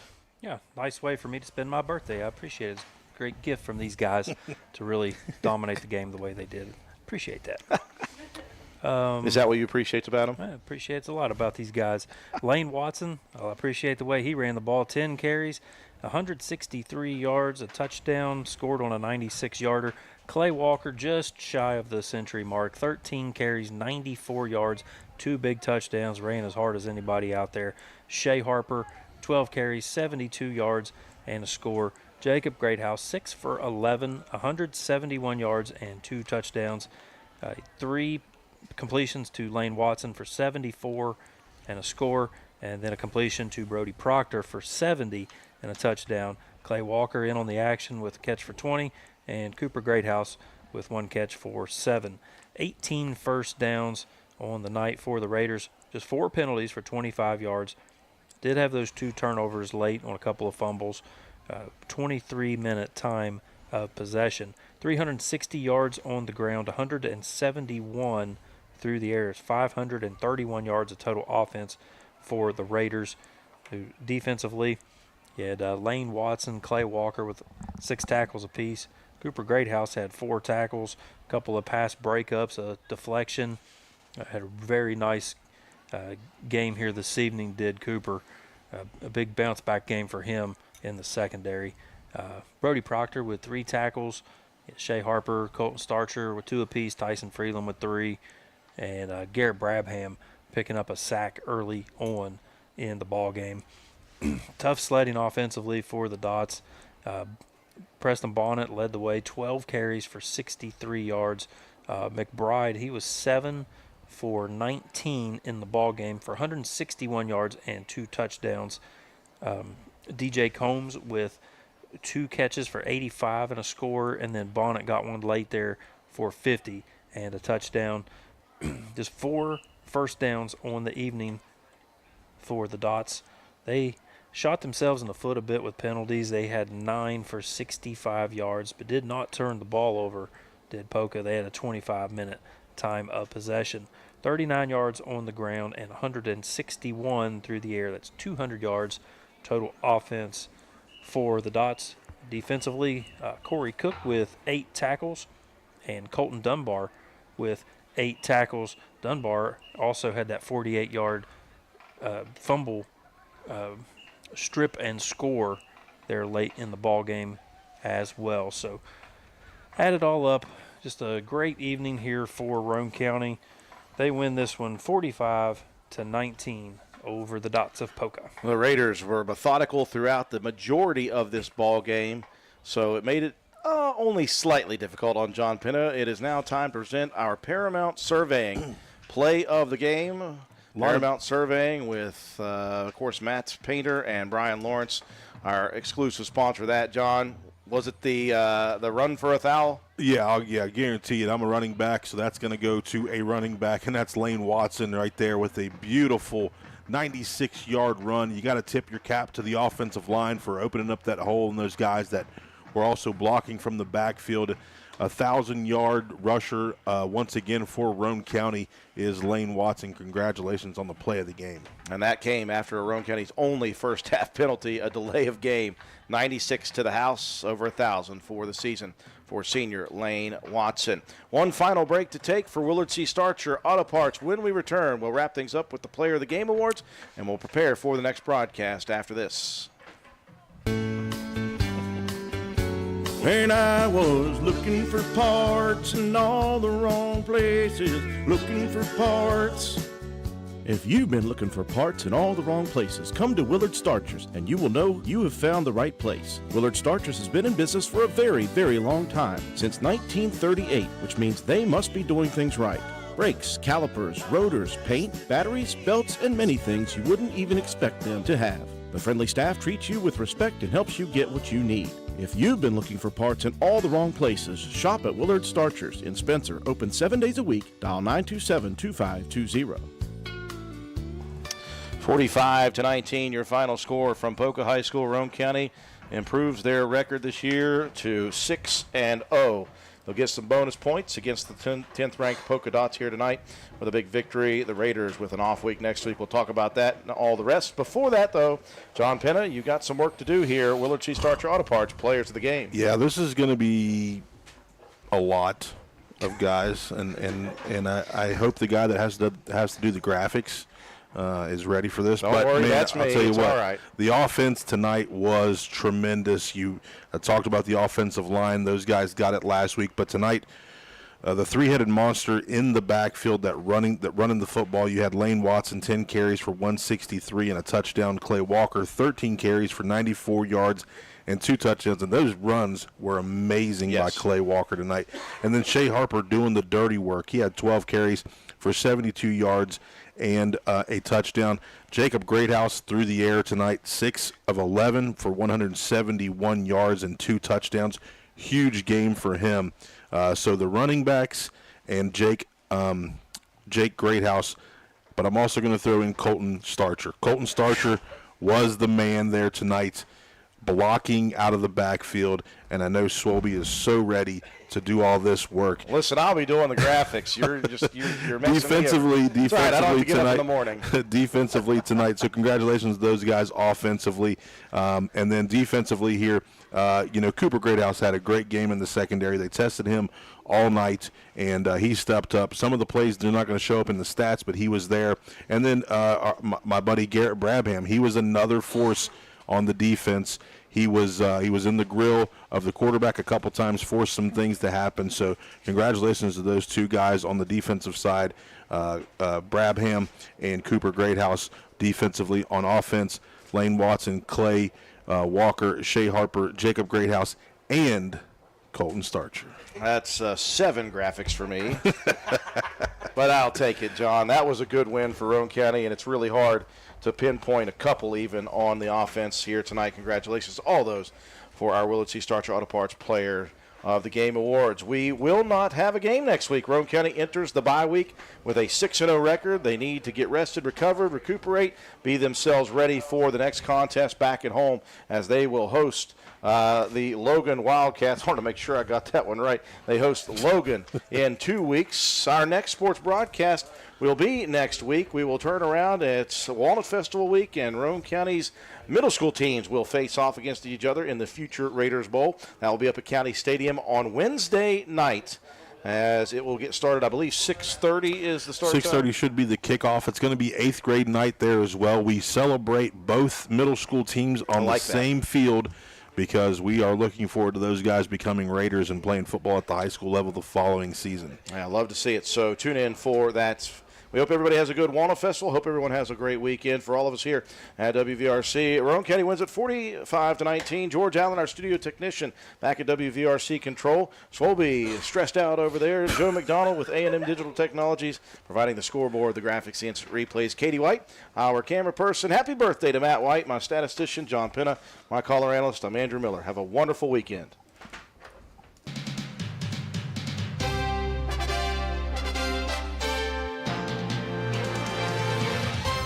You've been listening to Roane County High School Raider Football on WVRC 104.7 FM. Raider Football has been brought to you by these supporting sponsors: Roane General Hospital, McIntosh Hardware, Furniture and Appliance, Jack Garrett Ford, Ashley Insurance, S2F Construction, Joel Baker Law, PLLC, Paramount Surveying, Route 33 Steakhouse, Miller's Suds and Sales, Roane Self Storage, Crazy Little Mamas, APS, Air Production and Services Inc., Circle S Farms, Roane Jackson Technical Center, Old Fences Realty, Backwood Ramblings, Stats Pharmacy, Erica Moore for House of Delegates, Honest Fred's Flooring, D&D Motors, Hildreth Supply, Family Healthcare, Groves Auto, or Depew Realty, Penna's Barbershop, Norman L. Daniels State Farm Agent, Hardman Supply, Juliana Penfold for House of Delegates, ECI Environmental Compliance Inc., Carpenter's General Store, Mini Hamilton Health Systems, Poca Valley Bank, Spencer McDonald's, Rich Top Rentals, Spencer Cash Saver, Brandon Dental, DW Excavating LLC, Spencer Pizza Hut, Kirby Insurance, Calhoun Banks, and the Player of the Game Award, sponsored by Willard C. Starcher Auto Parts.